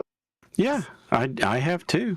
So I want to jump in here and a little breather here. Sufo, and I hope I got your name right, made a statement while we were all talking, and I'll get to my POTA and SOTA setup in a little bit, and we'll take some more if we got them. He says, I have a question. If ham radio is so great, why are we all talking on the internet? So I think at the core, I think it's almost, I don't want to say you're a troll. I don't think you are. But it's a trollish question. I think you're asking a hard question. Hang on. Okay, go ahead. He's not. I don't think he is. I don't think he is either. He and I are having a dialogue in the chat here. Yeah, it seems like you are. I see that. But so let's try and answer it. So, Sufo, I think that the important thing to remember is, how did all this happen? How did all this come to be, that we could be in a place where I'm looking at a camera and it's digitizing all of this and my voice and all the people that we're talking to on Discord, and in the world we are today? The question you have to ask is, it isn't so much as ham radio is great, but how much was ham radio involved in every little bit of the internet that you're experiencing today? And it's huge, right? So packet radio, right, and packet technology, a lot of that was created by hams or a byproduct of a ham who went to work for the Navy. This is a real story, right? That now we have this capability of packetizing information and doing what we're doing right now. It's literally a byproduct of ham radio operators trying to push the boundaries of what they were capable of doing. Everywhere you look at ham radio throughout history, it is a world of people taking a thing that exists and saying, like, well, what if we did this? And what if we added this? And what if we took this other thing, this other device, could we feed that into a radio and send it? Well, so that is the essence of like hacking and hacking technology. If you get right down to it, all of the major advances in technologies over air or over wire, hams were involved in some way. And it's from this hacking mentality of how does it work? Can I make it work? Can I do the thing that makes this actually capable for something usable, interesting, and fun? Ham radio, though, in the reality, and I'll be honest with you, it's not easy. It's hard. And it's not going to get easier either. That's the thing. As technology gets better and better and better, ham radio is not going to get easier and easier and easier. It's only going to get harder and harder as you try and adapt it to all the things that you see around you and go like, well, can we use that technology? Why aren't we using that technology? Can we make that happen? Ham radio is kind of like this little gateway drug of being able to experiment with RF and wireless technologies that there is nothing that exists like it. There's no service in any radio license that you can get for any government system outside of the US, international wide, that allows you to do the things that we can do with ham radio. It is a fascinating hobby, but it also has a service value in the sense that we've talked about, in emergency communication and whatnot. But the real value of it is allowing people to experiment with things that they want to trying to take different sensor data or different input data and be able to manipulate it and be able to send it over RF. You can do that with amateur radio. The question is like, what do you really want to do with it, right? And then does that already exist, right? Because that's a reality. Most people that are watching my channel, I know that they're looking for kind of like a plug and play option to be able to do the things that they're looking to do. In a lot of cases, yes, it does exist. But if it doesn't, that's the best part about ham radio is that you can do it. You just have to find the right people or learn a little bit about, how it all works yourself, and then you can make it happen. There's literally nothing stopping you. And that's really the big thing for me is that it's like, oh my God, you can do whatever you want with it if you tried so hard. Now, to the part about why are we talking on the internet? Well, because it's easy, it's simple, and it's free for a lot of people to just be able to do that.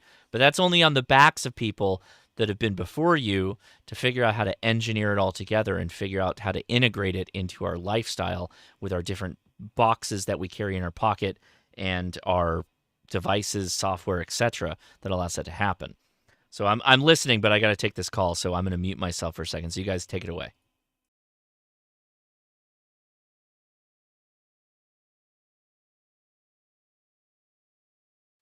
Just to follow up what Josh was saying there, there's a lot. I think sometimes people tend to forget.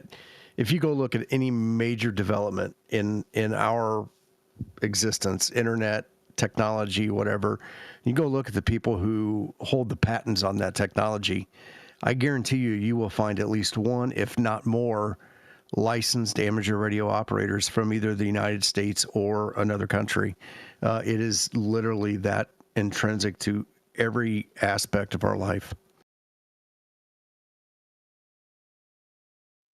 Over in my Discord, I've got a gentleman who I'm not going to use his name because I don't know if he wants me to, but he essentially helped invent the internet. I'd have to go ask him the story again, but with the whole ARPANET thing, he was part of that, and he's still an active amateur radio operator out in Princeton, New Jersey.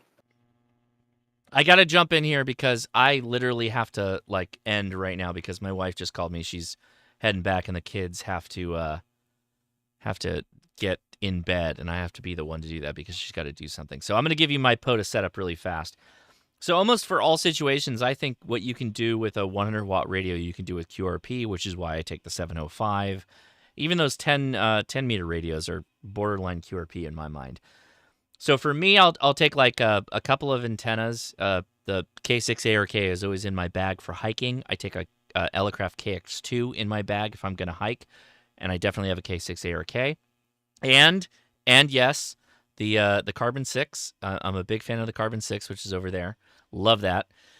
I also love Pactena. Pactena will go along with the 705 in most cases because I'll need like a different run of coax. I'll still have the Carbon 6 to be able to put it in different locations. I have been a big fan of using the Chameleon PortaMass system with their Delta Loop. The Delta Loop is really, really good at like higher elevations, if you will. So like 25 feet works really, really well. And in those cases, if I'm going to run out of the back of my truck, I will run the Go Box, and the Go Box has like a 7300 in it. Or if I'm doing a commemorative stream for our friend Jerry, I will bring his 7100 out in the Apache case, which I'm honored to own. And that is a really cool radio, and that runs right off the back of my truck, my Lightning, which I really, really enjoy when I can do that. And then I'll probably generally run the Delta Loop for that. So I am about to change things up and get the M-Pass back onto the Lightning. That is probably my preferred mobile antenna at this point, and the 891 is going to go back in the Lightning, and I'll be able to POTA on the go, which is where I want to be. I do really want to get there, but that's I'm not there yet, and I have to figure out how to make that all happen. That's my simple answer. Guys, I got to wrap things up because I got to take care of the kids. So and I really wanted to talk to you about Laura, but we'll do it another day. We'll do it because I'm going to I've got a live stream where I'm going to talk about all my Laura setup, my base station at the roof, and then all the other equipment. So I'm going to do that too, but I've got to end because my kids are literally like right out the door. So take it easy on Discord, guys. I'm sorry. You guys hang out, have fun. Take it easy. Josh. See ya. 73, Josh. Oh, I'm sorry to cut out and run, but I got to take care of the kids. My wife's like, "No, you got to handle this. You got to get them in bed right now." She didn't sound like that. She sounds lovely, but the message was very clear. Everybody watching, thank you so much. Take it easy. See ya. Wrong song. That's the right song.